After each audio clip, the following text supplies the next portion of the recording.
तुमरी शरण तुम्हारी आसा, तुम ही सज्जन सुहेले। राखो हो राखनहार दयाला, नानक घर के गोले। सुकहो टल गुर सेविया, अहनिस सहज सुपाए। दर्शन परसिया गुरु कै, जन्म मारण दुख जाय।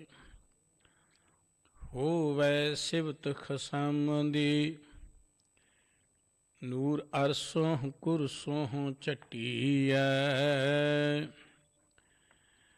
तुद डिठै सच्चे पातशाह, मल जन्म जन्म दी कट्टी। सज्जन सच्चा पातशाह, सिर साहां दे साह। जिस पास बैठिया सोही है, सबना दा वेसा। वाहिगुरु जी बसंत महला पंजवा, घर पहला। एक तुके एक ओंकार, सतगुर प्रसाद। सगल इच्छा जप पुन्निया, तब मेले चिरे विछुन्निया। सगल इच्छा जप पुन्निया, प्रभ मेले चिरे विछुन्निया। तुम रबो गोबिंद रमन जोग, जित रवे सुख सहज भोग। रहाओ कर कृपा नदर निहालिया, अपना दास आप संभालिया। सेज सुहावी रस बनी, आए मिले प्रभ सुख तनी। मेरा गुण अवगुण ना विचारिया, प्रभ नानक चरण पूजारिया। मेरा गुण अवगुण ना विचारिया, प्रभ नानक चरण पूजारिया। वाहिगुरु जी का खालसा, वाहिगुरु जी की फतेह। चवर छत्र तखत दे मालिक सतगुरु, जुगो जुग अटल सर्व कला समरथ। जाहरा जहूर अते हाजरा हजूर, साहिब श्री गुरु ग्रंथ साहिब जी की पावन पवित्र हजूरी विच सुभाईमान। परम सत्कार जो गुरु रूप खालसा साध संगत जीओ,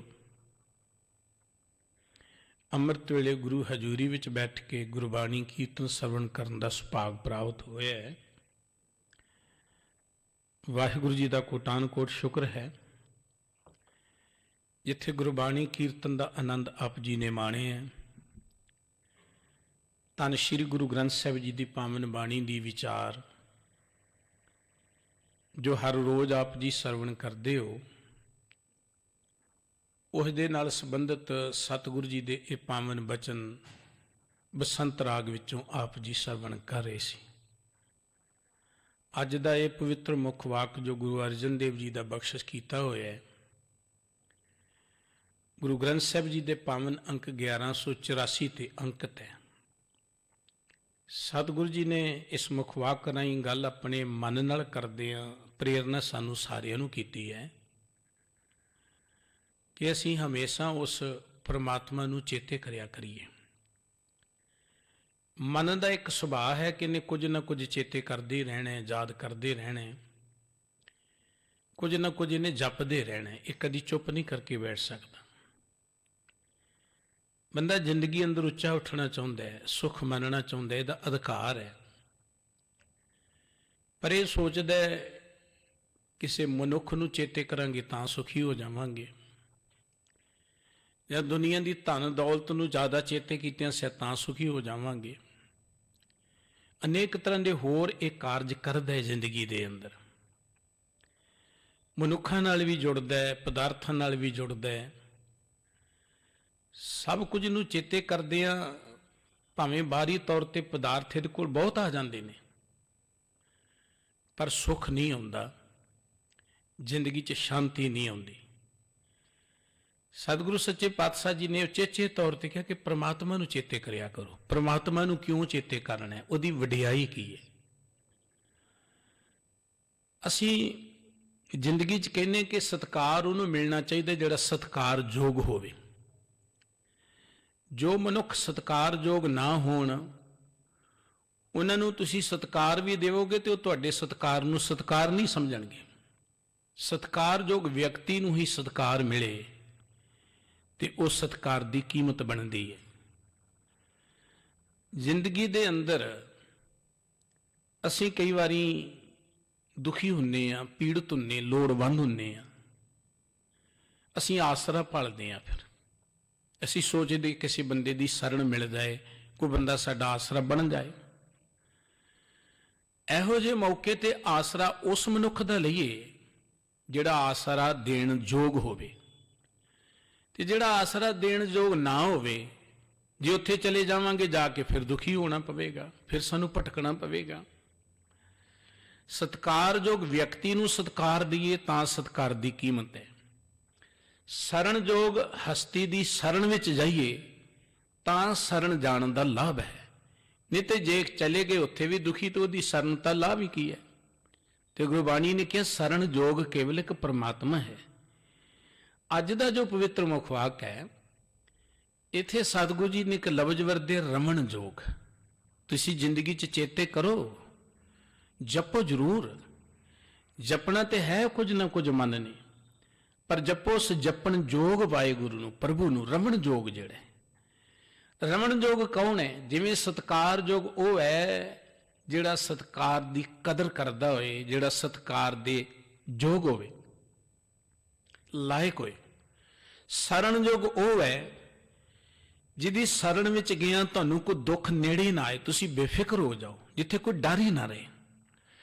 ਰਮਣਯੋਗ ਉਹ ਹੈ ਜਿਹਨੂੰ ਚੇਤੇ ਕੀਤਿਆਂ ਤੁਹਾਡੀਆਂ ਸਾਰੀਆਂ ਹੀ ਕਾਮਨਾਵਾਂ ਪੂਰੀਆਂ ਹੋ ਜਾਣ, ਜਿਹਨੂੰ ਚੇਤੇ ਕੀਤਿਆਂ ਤੁਹਾਡੇ ਸਾਰੇ ਸੁੱਖ ਤੁਹਾਨੂੰ ਮਿਲ ਜਾਣ। ਤੇ ਉਹ ਰਮਣਯੋਗ ਕੇਵਲ ਤਾਂ ਕੇਵਲ ਇੱਕ ਪਰਮਾਤਮਾ ਹੈ। ਇਹਦੇ 'ਚ ਕੋਈ ਸ਼ੱਕ ਨਹੀਂ ਹੈ ਕਿ ਮਨੁੱਖ ਬਹੁਤ ਕੁਝ ਕਰਦਾ। ਜਦੋਂ ਮਨੁੱਖੀ ਸਮਾਜ 'ਚ ਅਸੀਂ ਨਜ਼ਰ ਮਾਰਦੇ ਹਾਂ, ਕੋਈ ਬੰਦਿਆਂ ਦੇ ਨਾਮ ਜਪੀ ਜਾਂਦਾ ਹੈ, ਕੋਈ ਪ੍ਰਾਕਿਰਤਿਕ ਸ਼ਕਤੀਆਂ ਦੇ ਨਾਲ ਜੁੜਿਆ ਹੋਇਆ ਹੈ, ਕਈਆਂ ਨੇ ਕਲਪਤ ਦੇਵੀ ਦੇਵਤੇ ਬਣਾਏ, ਉਹਨਾਂ ਦੇ ਨਾਲ ਜੁੜੇ ਹੋਏ ਨੇ। ਪਰ ਗੁਰਬਾਣੀ ਨੇ ਕੇਵਲ ਤਾਂ ਕੇਵਲ ਇੱਕ ਗੱਲ ਕੀ, ਹਰ ਜੇਠ ਜੁੜਨ ਦਾ ਲੋੜੀ ਹੈ, ਜਿਸ ਅੱਗੇ ਸਭ ਨਿਵੰਨ। ਜੇ ਜੁੜਨਾ ਤੇ ਇੱਕ ਪਰਮਾਤਮਾ ਨਾਲ ਜੁੜੋ, ਜਿਸ ਪਰਮਾਤਮਾ ਅੱਗੇ ਸਾਰੀ ਦੁਨੀਆ ਝੁਕਦੀ ਹੈ। ਪਰਮਾਤਮਾ ਦੇ ਨਾਲ ਜੁੜੋਗੇ, ਉਹ ਰਮਣ ਯੋਗ ਹੈ, ਉਹ ਸ਼ਰਨ ਯੋਗ ਹੈ। ਭਾਵ ਜਦੋਂ ਤੁਸੀਂ ਉਹਨੂੰ ਚੇਤੇ ਕਰੋਗੇ ਤੇ ਜੋ ਚਾਹੋਗੇ ਤੁਹਾਨੂੰ ਮਿਲ ਜਾਏਗਾ, ਤੁਹਾਡੀ ਜ਼ਿੰਦਗੀ ਦਾ ਹਰ ਸੁੱਖ ਤੁਹਾਨੂੰ ਮਿਲ ਜਾਏਗਾ। ਸਤਿਗੁਰੂ ਸੱਚੇ ਪਾਤਸ਼ਾਹ ਜੀ ਇਸ ਮੁੱਖ ਵਾਕ ਦੇ ਰਾਹੀਂ ਉਸ ਰਮਣ ਯੋਗ ਪਰਮਾਤਮਾ ਦੀ ਵਡਿਆਈ ਕਰਦੇ ਆ, ਸਾਨੂੰ ਉਹਦੇ ਪਿਆਰ ਵਿੱਚ ਜੋੜਦੇ ਆ। ਜੋ ਪਰਮਾਤਮਾ ਦੇ ਪਿਆਰ ਵਿੱਚ ਜੁੜ ਕੇ ਮਿਲਦਾ ਹੈ, ਉਸ ਦੀ ਗੱਲ ਚੇਤੇ ਕਰਾਉਂਦੇ ਆ। ਜੋ ਬਚਨ ਬਖਸ਼ਿਸ਼ ਕਰ ਰਹੇ ਨੇ, ਆਓ ਆਪਾਂ ਮਿਲ ਕੇ ਗੁਰੂ ਕੇ ਇਸ ਪਵਿੱਤਰ ਮੁੱਖ ਵਾਕ ਦੀ ਵਿਚਾਰ ਸਾਂਝੀ ਕਰੀਏ, ਗੁਰੂ ਚਰਨਾਂ ਦਾ ਧਿਆਨ ਧਰੀਏ ਜੀ, ਮਨ ਬਿਰਤੀਆਂ ਨੂੰ ਟਿਕਾਉਂਦੇ ਆ, ਮੁਖ ਤੋਂ ਸਾਰੇ ਹੀ ਉਚਾਰਨ ਕਰੀਏ। ਸਤਨਾਮ ਵਾਹਿਗੁਰੂ ਸਾਹਿਬ ਜੀ। ਬਸੰਤ ਮਹਿਲਾ ਪੰਜਵਾਂ, ਘਰ ਪਹਿਲਾ, ਇੱਕ ਤੁਕੇ ਇੱਕ ਓੰਕਾਰ, ਸਤਿਗੁਰ ਪ੍ਰਸਾਦ। ਬਸੰਤ ਰਾਗ ਦਾ ਇਹ ਪਵਿੱਤਰ ਮੁੱਖ ਵਾਕ ਗੁਰੂ ਅਰਜਨ ਦੇਵ ਜੀ ਮਹਾਰਾਜ ਦਾ ਬਖਸ਼ਿਸ਼ ਕੀਤਾ ਹੋਇਆ, ਜੋ ਪਹਿਲੇ ਘਰ ਵਿੱਚ ਸਤਿਗੁਰੂ ਜੀ ਨੇ ਗਾਉਣ ਦੀ ਹਦਾਇਤ ਕੀਤੀ ਹੈ। ਇੱਕ ਤੁਕੇ ਵਾਲਾ ਹੈ, ਭਾਵ ਇੱਕ ਇੱਕ ਤੁਕ ਦੀਆਂ ਪੰਕਤੀਆਂ ਨੇ। ਸਾਹਿਬ ਕਹਿੰਦੇ ਇੱਕ ਓੰਕਾਰ ਸਤਿਗੁਰ ਪ੍ਰਸਾਦ, ਉਹ ਪਰਮ ਪਿਤਾ ਪ੍ਰਮਾਤਮਾ ਕੇਵਲ ਇੱਕ ਹੈ, ਨਿਰੰਤਰ ਜੀਵਾਂ 'ਚ ਰਮਿਆ ਹੋਇਆ। ਅਜਿਹਾ ਪ੍ਰਮਾਤਮਾ ਜੋ ਸਰਵ ਵਿਆਪਕ ਹੈ, ਕੇਵਲ ਇੱਕ ਹੈ, ਉਹਦੀ ਸੋਝੀ, ਉਹਦਾ ਗਿਆਨ ਗੁਰੂ ਦੀ ਕਿਰਪਾ ਸਦਕਾ ਹੁੰਦਾ ਹੈ। ਸਗਲ ਇੱਛਾ ਜਪ ਪੁੰਨੀਆਂ।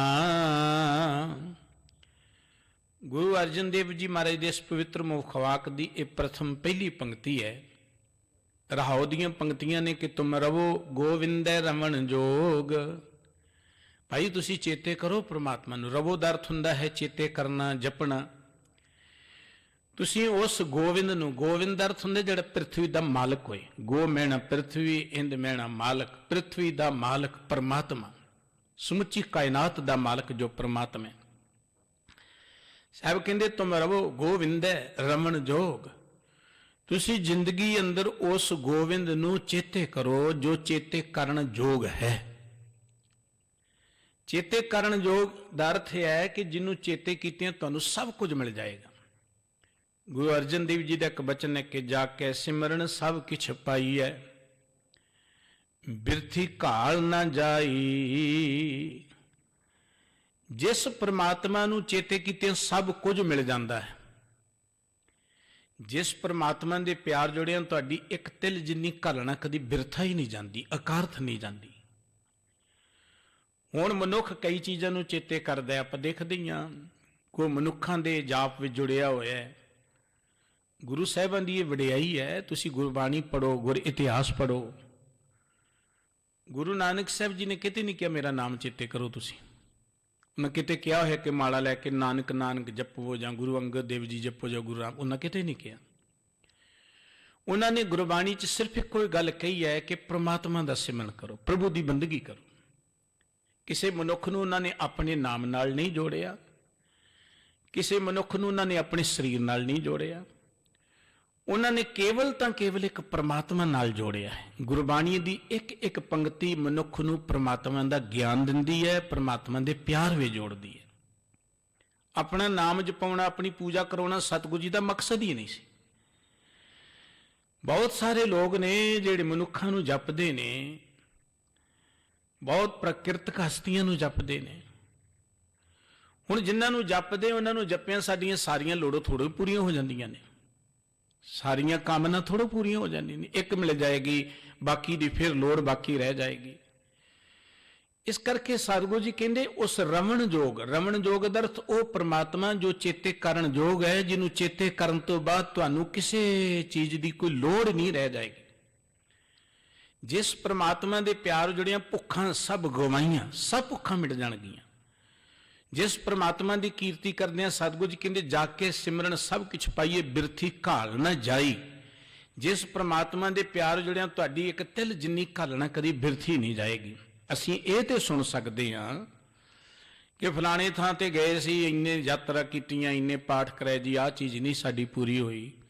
ਫਲਾਣੇ ਥਾਂ ਇੰਨੀ ਪੂਜਾ ਕੀਤੀ, ਆਹ ਚੀਜ਼ ਨਹੀਂ ਸਾਨੂੰ ਮਿਲੀ, ਆਹ ਦੁੱਖ ਨਹੀਂ ਸਾਡਾ ਮਿਟਿਆ। ਆਮ ਅਕਸਰ ਆਪਾਂ ਸੁਣਦੇ ਹਾਂ ਗੱਲਾਂ ਮਨੁੱਖਾਂ ਦੀਆਂ, ਲੇਕਿਨ ਕਦੀ ਇਹ ਨਹੀਂ ਸੁਣੋਗੇ ਕਿ ਕੋਈ ਪ੍ਰਮਾਤਮਾ ਦੇ ਪਿਆਰ ਵਿੱਚ ਜੁੜੇ ਉਹ ਪ੍ਰਮਾਤਮਾ ਦੇ ਪਿਆਰ 'ਚ। ਕਿਉਂਕਿ ਜੋ ਕੁਝ ਅਸੀਂ ਜਿਹਨੂੰ ਪ੍ਰਮਾਤਮਾ ਦਾ ਪਿਆਰ ਸਮਝਦੇ, ਇਹ ਪਿਆਰ ਨਹੀਂ ਹੈ। ਧਰਮ ਦੀ ਦੁਨੀਆ 'ਚ ਬਹੁਤਾ ਅਡੰਬਰ ਹੈ, ਬਹੁਤਾ ਦਿਖਾਵਾ ਹੈ। ਅਸੀਂ ਦਿਖਾਵੇ ਨੂੰ ਪ੍ਰਮਾਤਮਾ ਦੀ ਬੰਦਗੀ ਗਿਣਦੇ ਹਾਂ। ਸਤਿਗੁਰੂ ਜੀ ਅੱਗੇ ਚੱਲ ਕੇ ਗੱਲ ਕਹਿਣਗੇ ਪ੍ਰਮਾਤਮਾ ਦਾ ਪਿਆਰ ਕੀ ਹੈ। ਸਾਹਿਬ ਜੀ ਕਹਿੰਦੇ ਨੇ ਤੁਮ ਰਵੋ ਗੋਬਿੰਦੈ ਰਮਣ ਜੋਗ। ਤੁਸੀਂ ਉਸ ਰਮਣ ਜੋਗ, ਚੇਤੇ ਕਰਨ ਯੋਗ ਜੋ ਪ੍ਰਮਾਤਮਾ ਹੈ ਨਾ, ਭਾਵ ਜਿਹਨੂੰ ਚੇਤੇ ਕੀਤਿਆਂ ਮੁੜ ਕੇ ਕਿਸੇ ਚੀਜ਼ ਦੀ ਭੁੱਖ ਨਹੀਂ ਰਹਿ ਜਾਂਦੀ, ਕੋਈ ਦੁੱਖ ਨੇੜੇ ਨਹੀਂ ਰਹਿ ਜਾਂਦਾ। ਜਿਸ ਪ੍ਰਮਾਤਮਾ ਨੂੰ ਚੇਤੇ ਕੀਤਿਆਂ ਸਭ ਕੁਝ ਮਿਲ ਜਾਂਦਾ ਹੈ। ਜਿਸ ਪ੍ਰਮਾਤਮਾ ਦੇ ਪਿਆਰ ਜੁੜਿਆ ਮਨੁੱਖ ਦੀ ਇੱਕ ਤਿਲ ਜਿੰਨੀ ਘਾਲਣਾ ਵੀ ਬਿਰਥੀ ਨਹੀਂ ਜਾਂਦੀ, ਅਕਾਰਥ ਨਹੀਂ ਜਾਂਦੀ, ਸਫਲ ਹੋ ਜਾਂਦੀ ਹੈ। ਉਸ ਪ੍ਰਮਾਤਮਾ ਨੂੰ ਚੇਤੇ ਕਰੋ।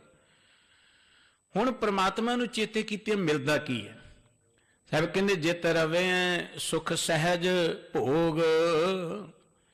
ਭਈ ਉਸ ਪ੍ਰਮਾਤਮਾ ਨੂੰ ਚੇਤੇ ਕਰੋ ਜੋ ਚੇਤੇ ਕਰਨ ਯੋਗ ਹੈ, ਜਿਹਨੂੰ ਚੇਤੇ ਕਰਨ ਤੋਂ ਬਾਅਦ ਸੁਖ ਸਹਿਜ ਭੋਗ, ਤੁਹਾਨੂੰ ਸਹਿਜ ਸੁਖ ਮਿਲੇਗਾ। ਸਹਿਜ ਗੁਰਬਾਣੀ 'ਚ ਸਹਿਜ ਲਫ਼ਜ਼ ਬੇਅੰਤ ਥਾਵਾਂ ਤੇ ਆਇਆ।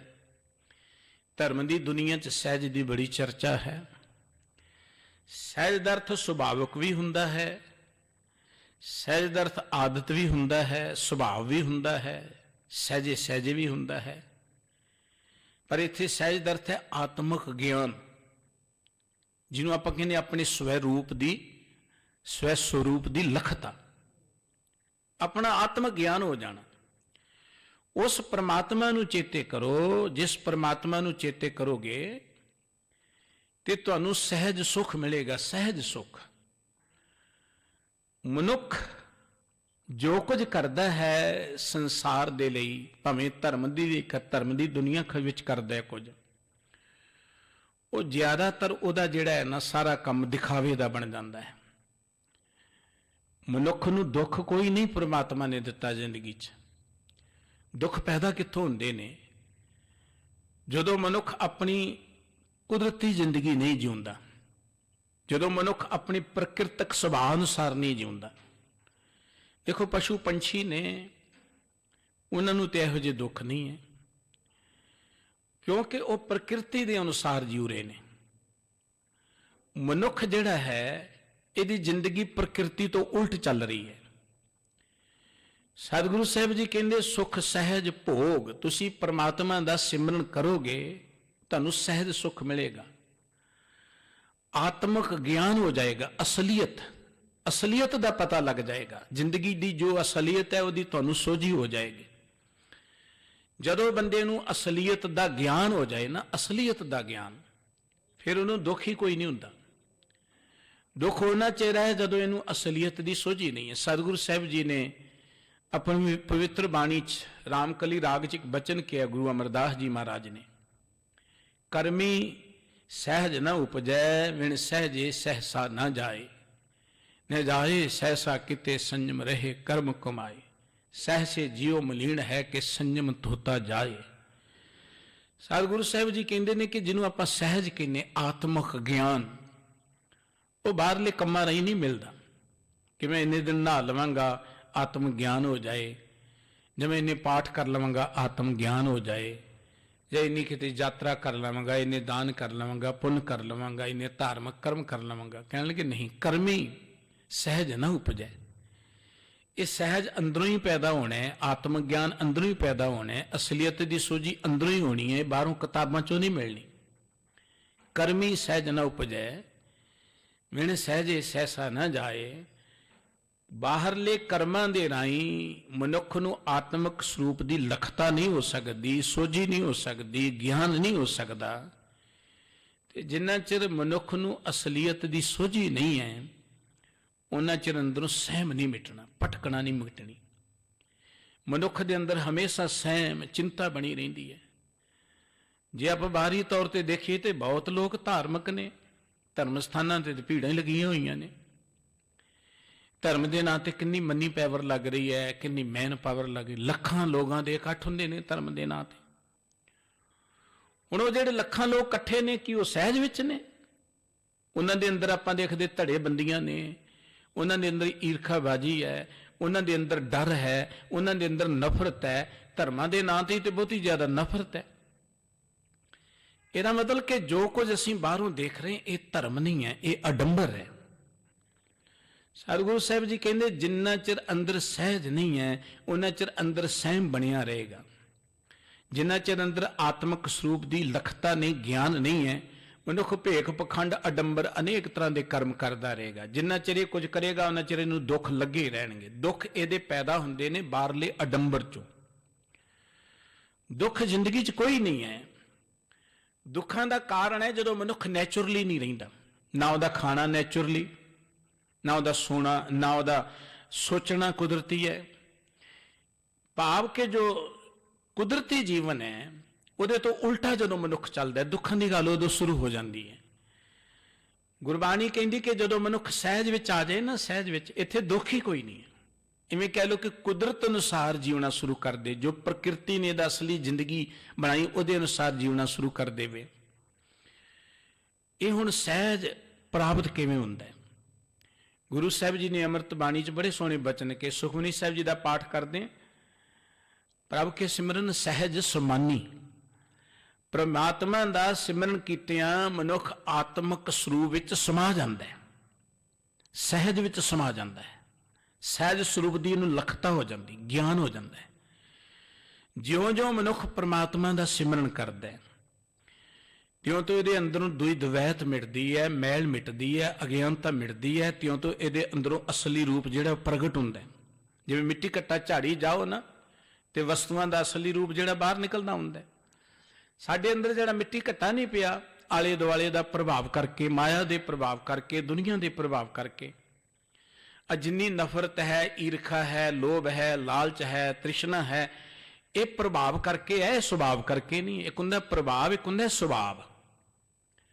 साडा सुभाव तो मनुख दा रब वर्गा होना चाहिए, क्योंकि रब दी अंश है। कहो कबीरे राम की अंश, ये तो राम की अंश है, प्रभु दी अंश है जीव। हुण जे प्रभु दी अंश है तो इहनूं ते दुख ही कोई नहीं होना चाहिए। प्रभु नूं कोई दुख नहीं है, प्रभु नूं कोई चिंता नहीं है, प्रभु नूं कोई रोग नहीं है। जे प्रभु नूं कोई रोग नहीं है तो आत्मा नूं कोई रोग नहीं है। आत्मा परमात्मा दी अंश है, उहदा रूप है। आत्मा नूं कोई रोग नहीं है। रोग तो मन नूं लगे हुए ने। मन अंधे को मिले सजाए, गुरु नानक साहब जी का बचन है, जिथे सतगुरु जी कहते दुख विछोड़ा, एक दुख भूख, एक दुख सख्त वार जमदूत, एक दुख रोग लगे तन जाए, वैद न भोले दारू लाए। उथे सतगुरु जी कहते मन अंधे को मिले सजाए। ये सजा ना शरीर नूं है ना आत्मा नूं है, इस सजा तो मन नूं मिल रही है। ये दुख मन नूं ने, तन नूं कोई दुख नहीं है, आत्मा नूं कोई दुख नहीं है। जदों मन परमात्मा वाले बन्ने लगता है उदों मन कहता है कि दुख ना ही सब सुख ही है, कोई दुख नहीं है। जदों मन परमात्मा नालों टुट के संसार वाले बन्ने लगता है, इत्ते माया का प्रभाव पै जाता है। अपने असली सुभाव नूं ये जानता नहीं है, क्योंकि सतगुरु जी के मन तू जोत स्वरूप है, अपना मूल पछाण। अपने ये मूल नूं जदों नहीं जानता मन, जदों ये केवल दुनिया के प्रभाव विच जीउंदा है, उदों इनू दुख ने, चिंतावां ने, रोग ने, उदों सब कुछ इनू जिंदगी च लग जाता है। पर जदों ये परमात्मा के प्यार च जुड़दा है, अंदरों अज्ञानता, अंदरों ये अनेक तरह के अवगुण मिटदे ने, ये सहज विच चलिया जाता है। प्रभु के सिमरन सहज समानी, सहज विच समा जाता है जिस वेले, फिर उन्होंने कोई दुख नहीं है। सतगुरु साहब जी कहते भई उस परमात्मा नूं चेते करया करो जो चेते कारण जोग है, जिन्हों चेते कीतियां तुहानूं सारे सुख मिलने ने। जिस परमात्मा नूं चेते करोगे तुसीं, फिर जित रवे सुख सहज भोग, तुहानूं सहज सुख का आनंद मिलेगा। सहज सुख का अर्थ है आत्मक ज्ञान चो जो सुख मिलता है उहदा आनंद मिलेगा। ये दुनियावी सुखां का आनंद तो असीं देख लिया, जे एक सुख है उहदे चों असीं थोड़ा जिहा आनंद मानण लगदे, नाल की दुख खड़े हो जांदे ने आके। माया नूं असीं सुख गिणदे, माया दा असीं स्वाद लै लैंदे, नाल कई होर पीड़ा शुरू हो जांदियां ने। दुनियावी पदार्थ खाने आपां चस्कियां च पै के, रसां च पै के, असीं ज्यों ज्यों खाने कई शरीर च रोग पैदा होई जांदे ने। मिठा खाई जो शुगर खड़ी हो जाती है, होर पता नहीं किन्ने रोग खड़े हो जाते हैं। खसम विसार किए रस भोग, तां तन उठ खलोए रोग। रोग परमात्मा ने नहीं लाए, रोग साडे अपने खाण पीण सोचण तो पैदा होए ने।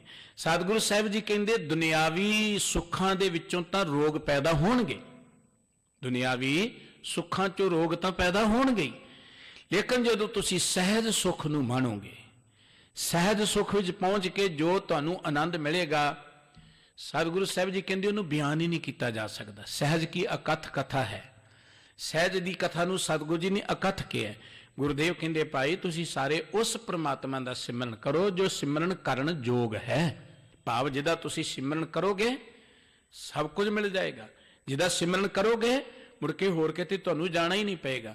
जे उहदा सिमरन करोगे तुहाडी घालना कदी बिरथी नहीं जाएगी। जे तुसीं उहदा सिमरन करोगे तुहानूं सहज सुख का आनंद मिलेगा। सहज सुख भाव तुसीं आत्मक ज्ञान नूं प्राप्त हो जाओगे। उत्थे पहुँच के जो आनंद मिलेगा वो आनंद कदी खत्म नहीं होएगा। दुनियावी जितने सुख असीं प्राप्त करते हैं ना, जदों सानू वो चीज़ां मिल जांदियां ने उहदे नाल ही सानू चिंता खड़ी हो जाती है, किते गवाच ना जाए, ये किते मुक ना जाए। माया दा सुख है, माया आ गई, माया दे नाल ही चिंता आ गई। वड्डे वड्डे घर आ गए, ਘਰਾਂ ਦੇ ਨਾਲ ਹੀ ਕਈ ਜ਼ਿੰਮੇਵਾਰੀਆਂ ਤੇ ਚਿੰਤਾਵਾਂ ਆ ਗਈਆਂ, ਅਨੇਕਾਂ ਰੁਤਬੇ ਆ ਗਏ, ਰੁਤਬਿਆਂ ਦੇ ਨਾਲ ਅਨੇਕਾਂ ਪਰੇਸ਼ਾਨੀਆਂ ਖੜੀਆਂ ਹੋ ਗਈਆਂ, ਅਨੇਕਾਂ ਚਿੰਤਾਵਾਂ ਖੜੀਆਂ ਹੋ ਗਈਆਂ।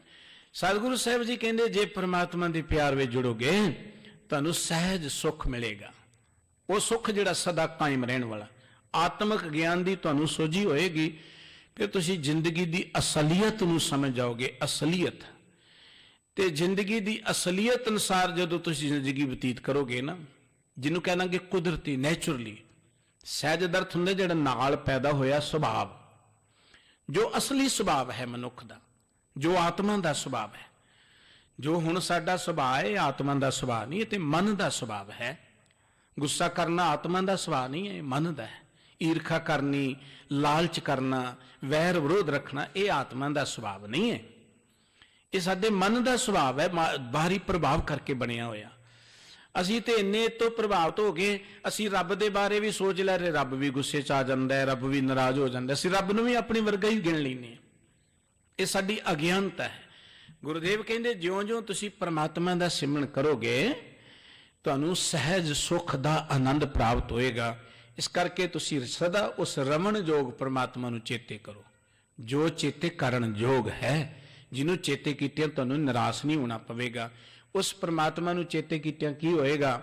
ਸਗਲ ਇੱਛਾ ਜਪ ਪੁੰਨੀਆਂ। ਜਦੋਂ ਉਸ ਪਰਮਾਤਮਾ ਨੂੰ ਚੇਤੇ ਕਰੋਗੇ ਨਾ, ਉਹਨੂੰ ਜਪਦਿਆਂ ਤੁਹਾਡੀਆਂ ਸਾਰੀਆਂ ਇੱਛਾਵਾਂ ਪੂਰੀਆਂ ਹੋ ਜਾਣਗੀਆਂ। ਦੇਖੋ ਮਨੁੱਖ ਦੀ ਇੱਛਾ ਕੀ ਕਿ ਮੈਨੂੰ ਸੁੱਖ ਮਿਲਣਾ ਚਾਹੀਦਾ, ਹਰ ਮਨੁੱਖ ਦੀ ਇੱਛਾ ਹੈ, ਹਰ ਮਨੁੱਖ ਦਾ ਅਧਿਕਾਰ ਹੈ ਸੁੱਖ ਮੰਨਣਾ, ਅਧਿਕਾਰ ਹੈ। ਸੁੱਖ ਮੰਨਣ ਲਈ ਅਸੀਂ ਆਏ ਹਾਂ ਧਰਤੀ ਤੇ, ਅਸੀਂ ਸੁੱਖ ਮੰਨਣ ਲਈ ਆਏ ਹਾਂ। ਸੁੱਖ ਮੰਨਣਾ ਹਰ ਮਨੁੱਖ ਦਾ ਅਧਿਕਾਰ ਹੈ। ਜ਼ਿੰਦਗੀ 'ਚ ਉੱਚੇ ਉੱਠਣਾ, ਤਰੱਕੀ ਕਰਨਾ ਹਰ ਮਨੁੱਖ ਦਾ ਅਧਿਕਾਰ ਹੈ। ਇਹ ਕੋਈ ਪਾਪ ਨਹੀਂ ਹੈ ਸੁੱਖ ਮੰਗਣਾ ਜਾਂ ਸੁੱਖ ਪ੍ਰਾਪਤ ਕਰਨਾ, ਅਧਿਕਾਰ ਹੈ। ਪਰ ਸੁੱਖ ਹੈ ਕੀ ਹੈ ਤੇ ਸੁੱਖ ਮਿਲਣਾ ਕਿਵੇਂ, ਇਹ ਗਿਆਨ ਨਹੀਂ ਹੈ ਮਨੁੱਖ ਨੂੰ। ਮਨੁੱਖ ਸੋਚਦਾ ਵੱਡਾ ਘਰ ਹੋਏਗਾ ਸੁੱਖ ਮਿਲ ਜਾਏਗਾ। ਘਰ ਹੋਣਾ ਤਾਂ ਜ਼ਰੂਰੀ ਹੈ, ਪਰ ਘਰ ਵੱਡੇ ਛੋਟੇ 'ਚ ਸੁੱਖ ਨਹੀਂ ਹੈ। ਮਨੁੱਖ ਸੋਚਦਾ ਕਿ ਪੈਸਾ ਬਹੁਤ ਹੋਏਗਾ ਸੁੱਖ ਮਿਲ ਜਾਏਗਾ। ਸੁੱਖ ਤਾਂ ਪ੍ਰਾਪਤ ਹੋਣਾ ਚਾਹੀਦਾ, ਪਰ ਸੁੱਖ ਮਿਲਣਾ ਕਿਵੇਂ, ਇਹ ਗਿਆਨ ਮਨੁੱਖ ਨੂੰ ਨਹੀਂ ਹੈ। ਧਨ ਵੀ ਆ ਜਾਂਦਾ ਹੈ, ਸਭ ਕੁਝ ਆ ਜਾਂਦਾ ਹੈ, ਪਰ ਸੁੱਖ ਫਿਰ ਵੀ ਮਨੁੱਖ ਦੇ ਕੋਲ ਨਹੀਂ ਆਉਂਦਾ। ਸੁੱਖਾਂ ਦੀ ਖਾਤਰ ਮਨੁੱਖ ਸਭ ਕੁਝ ਕਰਦਾ। ਇਹਦੀ ਹਾਲਤ ਇਹ ਹੈ ਜਿਵੇਂ ਇੱਕ ਮਿਰਗ, ਹਿਰਨ ਹੁੰਦਾ ਹੈ ਨਾ, ਰੇਤ ਚਮਕਦੀ ਗਰਮੀਆਂ ਦੇ ਦਿਨਾਂ 'ਚ, ਉਹ ਚਮਕਦੀ ਰੇਤ ਪਾਣੀ ਵਾਂਗੂ ਨਜ਼ਰ ਆਉਂਦੀ ਹੈ।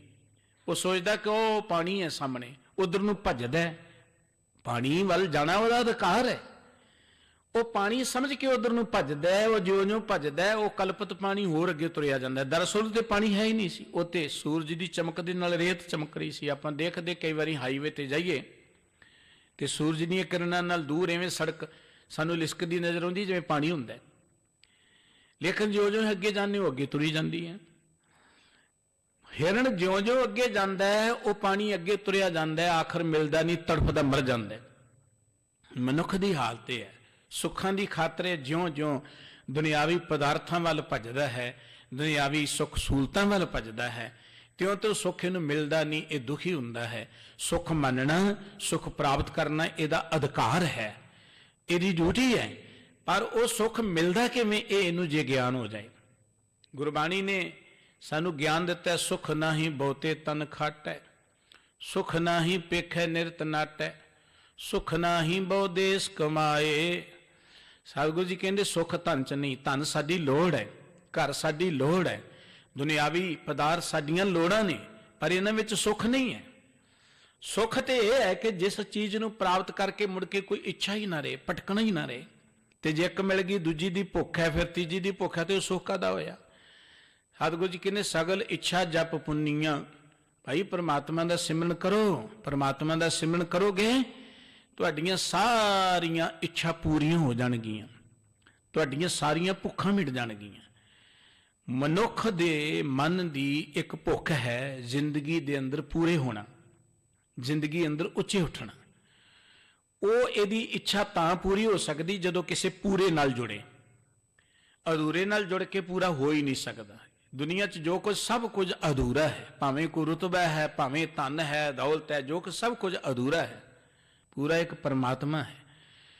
ਪਰਮਾਤਮਾ ਦੇ ਪਿਆਰ ਵਿੱਚ ਜੁੜ ਕੇ ਇਹ ਮਨੁੱਖ ਪੂਰਾ ਹੋਏਗਾ, ਇਹਦੀਆਂ ਸਾਰੀਆਂ ਕਾਮਨਾਵਾਂ ਪੂਰੀਆਂ ਹੋ ਜਾਣਗੀਆਂ। ਸਭ ਕੁਝ ਹੀ ਮਨੁੱਖ ਦੇ ਅੰਦਰ ਪ੍ਰਮਾਤਮਾ ਨੇ ਰੱਖਿਆ ਹੋਇਆ ਹੈ। ਮਨੁੱਖ ਬਾਰ-ਬਾਰ ਭਟਕਦਾ ਹੈ ਨਾ, ਜਿੰਨਾ ਚਿਰ ਉਹਨਾਂ ਚਿਰ ਹੀ ਦੁਖੀ ਹੈ। ਗੁਰਬਾਣੀ ਕਹਿੰਦੀ ਸਭ ਕੁਝ ਘਰ ਮੈਂ ਬਾਹਰ ਨਹੀਂ। ਬੰਦਿਆ ਸਭ ਕੁਝ ਤੇਰੇ ਘਰ ਵਿੱਚ ਹੈ, ਬਾਹਰ ਕੁਝ ਨਹੀਂ ਹੈ। ਹਰ ਮਨੁੱਖ ਦੇ ਅੰਦਰ ਪ੍ਰਮਾਤਮਾ ਨੇ ਸਾਰੇ ਸੁੱਖ ਰੱਖੇ ਨੇ। ਸੁੱਖਾਂ ਦਾ ਸਮੁੰਦਰ ਹੈ ਮਨੁੱਖ ਦੇ ਅੰਦਰ, ਸੁੱਖਾਂ ਦਾ ਖਜ਼ਾਨਾ ਹੈ ਮਨੁੱਖ ਦੇ ਅੰਦਰ। ਨੌਨਿਧ ਅੰਮ੍ਰਿਤ ਪ੍ਰਭ ਕਾ ਨਾਮ ਦੇਹੀ ਮੈਂ ਇਸਕਾ ਵਿਸਰਾਮ। ਉਹ ਸੁੱਖਾਂ ਦਾ ਖਜ਼ਾਨਾ, ਅੰਮ੍ਰਿਤ ਦਾ ਖਜ਼ਾਨਾ ਮਨੁੱਖ ਦੇ ਅੰਦਰ ਹੈ, ਪਰ ਮਨੁੱਖ ਦਾ ਮਨ ਭਟਕਦਾ ਬਾਹਰ ਹੈ। ਬਾਹਰ ਜਿਸ ਚੀਜ਼ ਨਾਲ ਜੁੜੇਗਾ ਇਹਨੂੰ ਉੱਥੋਂ ਪੂਰਨ ਸੁੱਖ ਨਹੀਂ ਮਿਲੇਗਾ, ਅਧੂਰਾ ਤਾਂ ਮਿਲੇਗਾ, ਪੂਰਨ ਸੁੱਖ ਨਹੀਂ ਮਿਲੇਗਾ। ਸਤਿਗੁਰੂ ਸਾਹਿਬ ਜੀ ਕਹਿੰਦੇ ਤੁਸੀਂ ਉਸ ਰਮਣ ਯੋਗ ਪ੍ਰਮਾਤਮਾ ਦਾ ਸਿਮਰਨ ਕਰੋਗੇ, ਤੁਹਾਡੀਆਂ ਸਾਰੀਆਂ ਹੀ ਕਾਮਨਾਵਾਂ ਪੂਰੀਆਂ ਹੋ ਜਾਣਗੀਆਂ। ਤੁਸੀਂ ਅੰਦਰ ਰੱਜ ਜਾਓਗੇ, ਤ੍ਰਿਪਤ ਹੋ ਜਾਓਗੇ। ਗੁਰਬਾਣੀ ਚ ਵਾਰ-ਵਾਰ ਸਤਿਗੁਰੂ ਜੀ ਨੇ ਗੱਲ ਕਹੀ ਹੈ, ਰਸਨਾ ਗੁਣ ਗੋਪਾਲ ਨਿਦ ਗਾਇਣ, ਸਾਤ ਸਹਿਜ ਰਹਸ ਮਨ ਉਪਜਿਓ, ਸਗਲੇ ਦੁਖ ਪਲਾਇਣ। ਜੋ ਮੰਗੈ ਸੋਈ ਸੋਈ ਪਾਵੈ, ਸੇਵ ਹਰ ਕੇ ਚਰਨ ਰਸਾਇਣ। ਜਨਮ ਮਾਰਨ ਦੂਹੂ ਤੇ ਛੂਟੈ, ਭਵਜਲ ਜਗਤ ਤਰਾਇਣ। ਸਤਿਗੁਰੂ ਜੀ ਕਹਿੰਦੇ ਰਸਨਾ ਨਾਲ ਉਸ ਪ੍ਰਮਾਤਮਾ ਦੇ ਗੁਣ ਗਾਓਗੇ ਜੋ ਗੁਣ ਗਾਵਣ ਯੋਗ ਹੈ, ਫਿਰ ਜੋ ਮੰਗੇ ਸੋਈ ਸੋਈ ਪਾਵੇਂ। ਜੋ ਮੰਗੋਗੇ ਉਹ ਮਿਲ ਜਾਏਗਾ। ਉਸ ਪ੍ਰਮਾਤਮਾ ਦੀ ਚਰਨਾਂ ਦੀ ਸੇਵਾ ਕਰੋ। ਸਾਹਿਬ ਕਹਿੰਦੇ ਸਗਲ ਇੱਛਾ ਜਪ ਪੁੰਨੀਆਂ। ਪਰਮਾਤਮਾ ਦੇ ਨਾਮ ਨੂੰ ਜਪ ਕੇ ਸਾਰੀਆਂ ਇੱਛਾਵਾਂ ਪੂਰੀਆਂ ਹੋ ਗਈਆਂ। ਪ੍ਰਭ ਮੇਲੇ ਚਿਰੀ ਵਿਛੁੰਨੀਆਂ। ਜਿਸ ਪਰਮਾਤਮਾ ਨਾਲ ਅਸੀਂ ਵਿਛੜੇ ਹੋਏ ਹਾਂ, ਸਾਹਿਬ ਜੀ ਕਹਿੰਦੇ ਸਾਨੂੰ ਚਿਰਾਂ ਤੋਂ ਵਿਛੜਿਆ ਹੋਇਆ ਨੂੰ ਪਰਮਾਤਮਾ ਫਿਰ ਆਪਣੇ ਨਾਲ ਮੇਲ ਲੈਂਦਾ। ਜੇ ਪਰਮਾਤਮਾ ਦੇ ਨਾਮ ਨੂੰ ਚੇਤੇ ਕਰਾਂਗੇ, ਪਰਮਾਤਮਾ ਸਾਨੂੰ ਆਪਣੇ ਨਾਲ ਮੇਲ ਲਏਗਾ। ਜਦੋਂ ਪਰਮਾਤਮਾ ਨਾਲ ਮਿਲ ਗਏ, ਪਰਮਾਤਮਾ ਦੇ ਘਰ 'ਚ ਕਮੀ ਕੋਈ ਨਹੀਂ ਹੈ, ਫਿਰ ਮਨੁੱਖ ਨੂੰ ਕਾਹਦੀ ਕਮੀ ਰਹੇਗੀ। ਪਰਮਾਤਮਾ ਨੂੰ ਭੁੱਖ ਕੋਈ ਨਹੀਂ, ਫਿਰ ਮਨੁੱਖ ਨੂੰ ਭੁੱਖ ਕਾਹਦੀ ਰਹੇਗੀ। ਪਰਮਾਤਮਾ ਨੂੰ ਦੁੱਖ ਕੋਈ ਨਹੀਂ, ਫਿਰ ਮਨੁੱਖ ਨੂੰ ਦੁੱਖ ਕਾਹਦਾ ਰਹੇਗਾ। ਕੋਈ ਦੁੱਖ ਨਹੀਂ ਰਹੇਗਾ। ਇਸ ਕਰਕੇ ਸਾਹਿਬ ਜੀ ਕਹਿੰਦੇ ਨੇ ਤੁਮ ਰਵੋ ਗੋਬਿੰਦੈ ਰਮਣ ਜੋਗ, ਜਿਤ ਰਵਿਐ ਸੁਖ ਸਹਿਜ ਭੋਗ। ਤੇ ਉਸ ਰਮਣ ਜੋਗ ਪਰਮਾਤਮਾ ਨੂੰ ਚੇਤੇ ਕਰੋ, ਗੋਬਿੰਦ ਨੂੰ ਚੇਤੇ ਕਰੋ। ਜਿਸ ਗੋਬਿੰਦ ਨੂੰ ਚੇਤੇ ਕੀਤੇ ਆ, ਤੁਹਾਨੂੰ ਸਹਿਜ ਸੁਖ ਦਾ ਆਨੰਦ ਪ੍ਰਾਪਤ ਹੋਏਗਾ। ਭਾਵ ਆਤਮਿਕ ਗਿਆਨ ਦੀ ਲਖਤਾ ਹੋਏਗੀ ਤੇ ਆਤਮਿਕ ਸਰੂਪ ਵਿੱਚ ਟਿਕ ਕੇ ਜੋ ਆਨੰਦ ਮਿਲਦਾ ਹੈ ਨਾ, ਉਹ ਮਿਲੇਗਾ ਜੋ ਸਦਾ ਕਾਇਮ ਰਹਿਣ ਵਾਲਾ ਆਨੰਦ ਹੁੰਦਾ ਹੈ। ਰਹਾਓ ਕਰ ਕਿਰਪਾ ਨਦਰ ਨਿਹਾਲਿਆ। ਧੰਨ ਗੁਰੂ ਅਰਜਨ ਦੇਵ ਜੀ ਮਹਾਰਾਜ ਬਖਸ਼ਿਸ਼ ਕਰ ਰਹੇ ਨੇ ਕਿ ਜਿਹੜਾ ਮਨੁੱਖ ਵਾਹਿਗੁਰੂ ਜੀ ਨੂੰ, ਪ੍ਰਭੂ ਨੂੰ ਚੇਤੇ ਕਰਦਾ ਹੈ ਨਾ, ਪਰਮਾਤਮਾ ਉਹਦੇ ਤੇ ਸਦਾ ਨਜ਼ਰੇ ਰਹਿਮਤ ਰੱਖਦਾ ਹੈ। ਦੇਖੋ ਪਰਮਾਤਮਾ ਦਿਆਲੂ ਹੈ, ਕਿਰਪਾਲੂ ਹੈ। ਉਹ ਤੇ ਮਿਹਰਬਾਨ ਸਾਹੇ ਮੇਰਾ ਮਿਹਰਬਾਨ। ਉਹ ਸਦ ਬਖਸ਼ਿੰਦ ਸਦਾ ਮਿਹਰਬਾਨ ਹੈ। ਉਹ ਕਦੀ ਨਾਰਾਜ਼ ਨਹੀਂ ਹੁੰਦਾ, ਉਹ ਕਦੀ ਗੁੱਸੇ ਨਹੀਂ ਹੁੰਦਾ, ਉਹ ਤੇ ਸਦਾ ਹੀ ਮਿਹਰਬਾਨ ਹੈ। ਪਰ ਸਾਹਿਬ ਕਹਿੰਦੇ ਕਰ ਕਿਰਪਾ ਨਦਰ ਨਿਹਾਲਿਆ। ਜਦੋਂ ਤੁਸੀਂ ਉਹਦਾ ਸਿਮਰਨ ਕਰੋਗੇ, ਉਹਦੇ ਪਿਆਰ 'ਚ ਜੁੜੋਗੇ, ਉਹ ਦਇਆ ਦ੍ਰਿਸ਼ਟੀ ਕਰੇਗਾ, ਨਜ਼ਰੇ ਰਹਿਮਤ ਕਰੇਗਾ ਤੁਹਾਡੇ ਵੱਲ। ਜਦੋਂ ਦੇਖੇਗਾ, ਭਾਈ ਗੁਰਦਾਸ ਸਾਹਿਬ ਜੀ ਨੇ ਆਪਣੀ ਕਵਿਤਾ ਦੇ ਅੰਦਰ ਇੱਕ ਬੜਾ ਪਿਆਰਾ ਕਵਿਤ ਲਿਖਿਆ, ਪਰਮਾਤਮਾ ਕਿਵੇਂ ਨਜ਼ਰੇ ਰਹਿਮਤ ਕਰਦਾ ਹੈ। ਦੇਖੋ ਇੱਕ ਮਾਂ ਹੁੰਦੀ ਹੈ ਨਾ, ਮਾਂ ਨੂੰ ਸਾਰੇ ਬੱਚੇ ਪਿਆਰੇ ਹੁੰਦੇ ਨੇ। ਉਹਦੇ ਜਿੰਨੇ ਵੀ ਬੱਚੇ ਹੁਣ 2 3 4 ਜਿੰਨੇ ਹੁਣ ਸਾਰੇ ਪਿਆਰੇ ਹੁੰਦੇ ਨੇ, ਪਰ ਗੋਦ ਵਾਲੇ ਬੱਚੇ ਦਾ ਬਹੁਤਾ ਖਿਆਲ ਉਹ ਰੱਖਦੀ ਹੈ। ਕਿਉਂਕਿ ਗੋਦ ਵਾਲਾ ਬੱਚਾ ਜਿਹੜਾ ਹੈ, ਉਹਨੂੰ ਮਾਂ ਤੋਂ ਬਿਨਾਂ ਆਸਰਾ ਕੋਈ ਨਹੀਂ ਹੈ। ਸਿਆਣੇ ਕੋ ਪੜ੍ਹਨ ਚਲਿਆ ਗਿਆ, ਕੋ ਬਾਹਰ ਕੰਮਕਾਰ ਤੇ ਚਲਿਆ ਗਿਆ, ਕੋ ਖੇਡਣ ਚਲਿਆ ਗਿਆ। ਲੇਕਿਨ ਜਿਹੜਾ ਗੋਦੀ 'ਚ ਹੈ, ਉਹਨੂੰ ਤੇ ਮਾਂ ਜੋ ਪਿਆਏਗੀ ਪੀ ਲਏਗਾ, ਜਿੱਥੇ ਪਾਏਗੀ ਪੈ ਜਾਏਗਾ। ਉਹ ਆਪਣਾ ਕੋਈ ਕੰਮ ਨਹੀਂ ਵਰਤਦਾ। ਸਤਿਗੁਰੂ ਜੀ ਕਹਿੰਦੇ ਕਿ ਬਿਲਕੁਲ ਇੱਦਾਂ ਜਿਵੇਂ ਪਰਮਾਤਮਾ, ਜਿਵੇਂ ਮਾਂ ਆਪਣੇ ਸਾਰੇ ਬੱਚਿਆਂ ਨੂੰ ਪਿਆਰ ਕਰਦੀ ਹੈ, ਪਰਮਾਤਮਾ ਸਾਰੀ ਮਾਨਵਤਾ ਨੂੰ ਪਿਆਰ ਕਰਦਾ ਹੈ। ਪਰ ਮਾਂ ਗੋਦ ਵਾਲੇ ਬੱਚੇ ਦਾ ਬਹੁਤਾ ਧਿਆਨ ਰੱਖਦੀ ਹੈ, ਕਿਉਂਕਿ ਉਹਨੂੰ ਮਾਂ ਤੋਂ ਬਿਨਾਂ ਆਸਰਾ ਹੀ ਕੋਈ ਨਹੀਂ। ਤਿਵੇਂ ਜਿਹੜੇ ਪਰਮਾਤਮਾ ਦਾ ਆਸਰਾ ਤੱਕਦੇ ਨੇ, ਪਰਮਾਤਮਾ ਉਹਦੇ ਤੇ ਨਜ਼ਰੇ ਰਹਿਮਤ ਕਰਦਾ ਹੈ, ਕਿਰਪਾ ਦ੍ਰਿਸ਼ਟ ਕਰਦਾ ਹੈ। ਜੈਸੇ ਏਕ ਜਨਨੀ ਕੇ ਹੋਤ ਹੈ ਅਨੇਕ ਸੁਤ, ਸਭ ਹੀ ਤੇ ਅਦਕ ਪਿਆਰੋ ਸੁਤ ਗੋਦ ਕੋ। ਭਾਈ ਸਾਹਿਬ ਜੀ ਕਹਿੰਦੇ ਜਿਵੇਂ ਇੱਕ ਮਾਂ ਦੇ 2-3 ਬੱਚੇ ਨੇ, ਪਰ ਸਭ ਤੋਂ ਪਿਆਰਾ ਬੱਚਾ ਉਹਨੂੰ ਗੋਦੀ ਵਾਲਾ ਹੈ। ਉਹਦਾ ਕਾਰਨ ਕਿ ਸਿਆਣੇ ਸੁਤ ਬਣ ਜਵੇ ਹਾਰ ਕੇ ਵਪਾਰ ਵਿਖੇ ਗੋਤ ਮੈਂ ਅਚੇਤ ਹੇਤ ਸੰਪੇ ਨਾ ਸੁਹੋਦ ਕੋ। ਜਿਹੜੇ ਸਿਆਣੇ ਬੱਚੇ ਨੇ ਉਹ ਤੇ ਕੰਮਾਂ ਕਾਰਾਂ ਵਿੱਚ ਪਰਚ ਗਏ, ਪਰ ਜਿਹੜਾ ਮਾਂ ਦੀ ਗੋਦ ਵਿੱਚ ਹੈ ਉਹਨੂੰ ਕੋਈ ਬਾਹਰ ਦਾ ਖਿਆਲ ਹੀ ਨਹੀਂ, ਉਹਨੂੰ ਨਾ ਕੋਈ ਮਾਇਆ ਦਾ ਖਿਆਲ ਹੈ, ਨਾ ਕੋਈ ਹੋਰ ਕਿਸੇ ਚੀਜ਼ ਦਾ ਧਿਆਨ ਹੈ ਉਹਨੂੰ। ਪਲ ਨਾ ਪਵਾਏ ਮਾਏ ਗ੍ਰਹਿ ਕਾਜ ਲੱਗੇ ਜਾਏ, ਸੁਨ ਸੋ ਤੁਰੁਦਨ ਪੈ ਪਿਆਵੇ ਮਨ ਮੋਦ ਕੋ। ਜੇ ਬੱਚਾ ਮਾਂ ਤੋਂ ਬਿਨਾਂ ਹੋਰ ਕਿਸੇ ਚੀਜ਼ ਦਾ ਧਿਆਨ ਨਹੀਂ ਰੱਖਦਾ ਜਿਹੜਾ ਗੋਦ ਵਿੱਚ ਹੈ, ਤੇ ਮਾਂ ਵੀ ਦੇਖੋ ਉਹਨੂੰ ਪਲਨੇ ਤੇ ਭੰਗੂੜੇ ਤੇ ਪਾਉਂਦੀ ਹੈ, ਲਾਡ ਲਡਾ ਕੇ ਸੁਆਹ ਦਿੰਦੀ ਹੈ, ਆਪਣੇ ਘਰ ਦੇ ਕੰਮਾਂ 'ਚ ਲੱਗ ਜਾਂਦੀ ਹੈ। ਜਦੋਂ ਕਿਤੇ ਬੱਚਾ ਮਾੜਾ ਜਿਹਾ ਜਾਗਦਾ ਫਿਰ ਮਾਂ ਉਹਨੂੰ ਚੁੱਕਦੀ ਹੈ, ਉਹਨੂੰ ਦੁੱਧ ਪਿਆਉਂਦੀ ਹੈ, ਫਿਰ ਉਹਨੂੰ ਚੁੱਪ ਕਰਾਉਂਦੀ ਹੈ। ਮਾਂ ਉਹਦਾ ਬਹੁਤਾ ਧਿਆਨ ਰੱਖਦੀ। ਕਹਿਣਗੇ ਬਿਲਕੁਲ ਇਸ ਤਰ੍ਹਾਂ ਜਿਵੇਂ ਆਪਾਂ ਖੋਏ ਜੋਏ ਰਹਿ ਚਰਨ ਸਰਣ ਗੁਰ ਚਰਨ ਸਰਣ ਗਹਿ। ਜਿਹੜਾ ਆਪਣੇ ਮਨ ਵਿੱਚੋਂ ਆਪਾਂ ਭਾਵ ਨੂੰ ਖਤਮ ਕਰਕੇ ਕੇਵਲ ਗੁਰੂ ਦੀ ਮੱਤ ਨਾਲ ਜੁੜ ਕੇ ਪ੍ਰਮਾਤਮਾ ਦੇ ਪਿਆਰ 'ਚ ਜੁੜਿਆ ਰਹਿੰਦਾ, ਉਹ ਵੀ ਗੁਰੂ ਦੀ ਕਿਰਪਾ ਸਦਕਾ ਆਖਰ ਮੁਕਤ, ਮੋਖ ਪਦਵੀ ਦਾ ਅਰਥ ਹੈ ਮੁਕਤੀ ਦੀ ਪਦਵੀ ਨੂੰ ਪ੍ਰਾਪਤ ਕਰ ਲੈਂਦਾ, ਦੁੱਖਾਂ ਤੋਂ ਮੁਕਤ ਹੋ ਜਾਂਦਾ ਹੈ। ਪਰਮਾਤਮਾ ਦੀ ਉਹਦੇ ਤੇ ਨਜ਼ਰ ਰਹਿਮਤ ਹੋ ਜਾਂਦੀ ਹੈ, ਪਰਮਾਤਮਾ ਉਹਦੇ ਤੇ ਦਇਆ ਦ੍ਰਿਸ਼ਟੀ ਕਰਦਾ ਹੈ, ਕਿਉਂਕਿ ਉਹਨੂੰ ਪਰਮਾਤਮਾ ਤੋਂ ਬਿਨਾਂ ਹੋਰ ਕੋਈ ਆਸਰਾ ਹੀ ਨਹੀਂ ਹੈ। ਗੁਰਬਾਣੀ ਦੇ ਬਚਨ ਨੇ ਕਿ ਆਪਣੇ ਸੇਵਕੀ ਸਰ ਪਰ ਰੱਖੇ, ਆਪਣੇ ਜਨ ਕਾ ਪਰਦਾ ਢਾਕੇ, अपनी सेवकी सर पर रखे, अपने दास को दे वडियाई। परमात्मा अपने सेवकों की हमेशा इज्जत रखता है, उन्होंने पर्दे ढकता है, क्योंकि उन्होंने परमात्मा तो बिना होर आसरा ही नहीं है। गुरुदेव कहते कर कृपा नदर निहालिया, अपना दास आप संभालिया। परमात्मा दया दृष्टि करता है उन्होंने उपर, अपने दासां की आप देख रेख करता है, उन्होंने आप संभालता है। सेज सुहावी रस बनी, ते सतगुरु साहब जी कहते उन्होंने हिरदे की जिहड़ी सेज है ना बड़ी सुहावनी हो जाती। हिरदे की सेज, सेज का अर्थ है साडे हिरदे की अवस्था। गुरु अर्जन देव जी का एक पवित्र बचन आप पढ़ते हैं, फलगुण आनंद उपार जना हर सज्जन प्रगटे आए, संत सहाई राम के कर कृपा दिया मिलाए, सेज सुहावी सर्ब सुख हुण दुखा नाही जाए।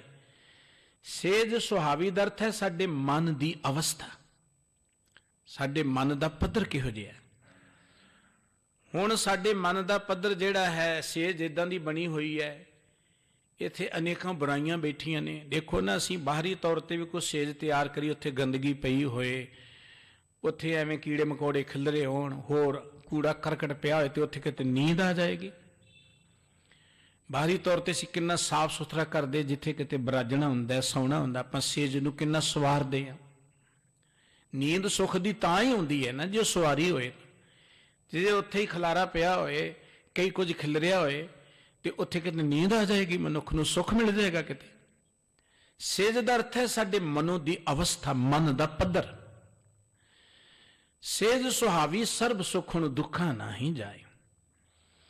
जदों साडे हिरदे की सेज सोहनी बन गई, साडे हिरदे की सेज किवें सोहनी बनेगी? ज्यों-ज्यों असीं परमात्मा के गुणां नूं चेते करांगे, ज्यों-ज्यों परमात्मा नूं चेते करांगे, साडे अंदर शांति आएगी, साडे अंदर शीतलता आएगी, साडे अंदर संतोख आएगा, साडे अंदर निम्रता आएगी, साडे अंदर प्यार आएगा। देखो ना अंदर असीं प्यार नाल भरे होइए ते कितना आनंद जिहा महसूस करते हैं, अंदरों रजे जे होइए, संतोख जे होए, कितना आनंद महसूस करते हैं। अंदर निर्माणता होए, कितना आनंद महसूस करते हैं। ते जे अंदर क्रोध होए, अंदर हंकार होए, अंदर ईर्खा होए, अंदर साडे विकारां दा जोर होए, ते असीं उदे तड़फी चले जाने। क्रोध विच कितना तड़फी चले जाने आपां, बंदा तो वही है ना, लेकिन ਉਹਦੇ अंदर क्रोध आ गया, अखां लाल हो जाए, बीपी वध जाता, मत्थे ते त्यूड़ियां पै जांदियां ने, अग बबूला हो जाता, बंदा लोकां नूं मारन तक चलिया जाता है। अंदर क्रोध है, बंदा कदी सुखी नहीं हो सकता। अंदर हंकार है, बंदा कदी सुखी नहीं हो सकता। अंदर ईर्खा है, अंदर उहदे तृष्णा है, बंदा कदी सुखी नहीं हो सकता। भावें बाहरों दुनिया के सारे पदार्थ उहदे कोल होण, सारी दुनिया का राज क्यों ना उहदे कोल होवे, अंदर दी सेज ही वधिया नहीं है। ਅੰਦਰ ਦੀ ਸੇਜ ਨਾ ਵਧੀਆ ਹੋਣ ਦਾ ਕਾਰਨ ਅੰਦਰ ਹੰਕਾਰ ਹੈ, ਈਰਖਾ ਹੈ, ਕ੍ਰੋਧ ਹੈ, ਤ੍ਰਿਸ਼ਨਾ ਹੈ, ਵੈਰ ਵਿਰੋਧ ਹੈ, ਪਤਾ ਨਹੀਂ ਕੀ ਕੁਝ ਅੰਦਰ ਕੂੜਾ ਕਰਪਟ ਭਰਿਆ ਪਿਆ। ਹੁਣ ਜਿਸ ਜਗ੍ਹਾ ਤੇ ਤੁਸੀਂ ਆਰਾਮ ਕਰਨਾ ਹੈ ਉੱਥੇ ਪਹਿਲਾਂ ਹੀ ਕੂੜਾ ਕਰਕਟ ਖਿਲਰਿਆ ਹੋਏ ਤੇ ਤੁਹਾਨੂੰ ਸੁੱਖ ਕਿੱਥੋਂ ਮਿਲ ਜਾਏਗਾ? ਨੀਂਦ ਆ ਜਾਏਗੀ ਕਿਤੇ? ਰਾਤ ਕੱਢਣੀ ਬੜੀ ਔਖੀ ਹੈ। ਆਪਾਂ ਕਹਿੰਦੇ ਆ ਤੜਫਦੇ ਹੀ ਰਾਤ ਕੱਢੀ ਹੈ, ਪਤਾ ਨਹੀਂ ਕਿੰਨਾ ਖਲਾਰਾ ਪਾਇਆ ਹੋਇਆ ਇੱਥੇ। ਹੁਣ ਜਿਸ ਹਿਰਦੇ ਦੇ ਅੰਦਰ ਇੰਨੇ ਔਗਣ ਨੇ, ਇੰਨੀਆਂ ਬੁਰਾਈਆਂ ਨੇ, ਤੇ ਉਹ ਬੰਦਾ ਕਿੱਥੋਂ ਸੁਖੀ ਹੋ ਜਾਏਗਾ? ਭਾਵੇਂ ਮੇਰੇ ਵਾਂਗੂ ਜਿੰਨੇ ਮਰਜ਼ੀ ਚਿੱਟੇ ਕੱਪੜੇ ਪਾਈ ਰੱਖੇ ਹੋ, ਜਿੰਨੇ ਮਰਜ਼ੀ ਵਧੀਆ ਥਾਂ ਤੇ ਬੈਠਾ ਰਹੇ, ਉਹ ਸੁਖੀ ਨਹੀਂ ਹੋ ਸਕਦਾ। ਸੁਖ ਮੰਨਣਾ ਤੇ ਸਾਨੂੰ ਆਪਣੇ ਹਿਰਦੇ ਦੀ ਸੇਜ ਸਵਾਰਨੀ ਪਏਗੀ, ਉਹਨੂੰ ਸੋਹਣਾ ਬਣਾਉਣਾ ਪਏਗਾ। ਜਦੋਂ ਸਾਡੇ ਹਿਰਦੇ ਦੀ ਸੇਜ ਸੋਹਣੀ ਹੋਏਗੀ ਨਾ ਤੇ ਪ੍ਰਮਾਤਮਾ ਆਪਣੇ ਆਪ ਉੱਥੇ ਆ ਕੇ ਬਿਰਾਜਮਾਨ ਹੋ ਜਾਏਗਾ। ਅਸੀਂ ਕਹਿੰਦੇ ਵਾਹਿਗੁਰੂ ਵਾਹਿਗੁਰੂ ਕੀਤਿਆਂ ਰੱਬ ਮਿਲ ਜਾਏ, ਇਹੀ ਹੈ ਨਾ।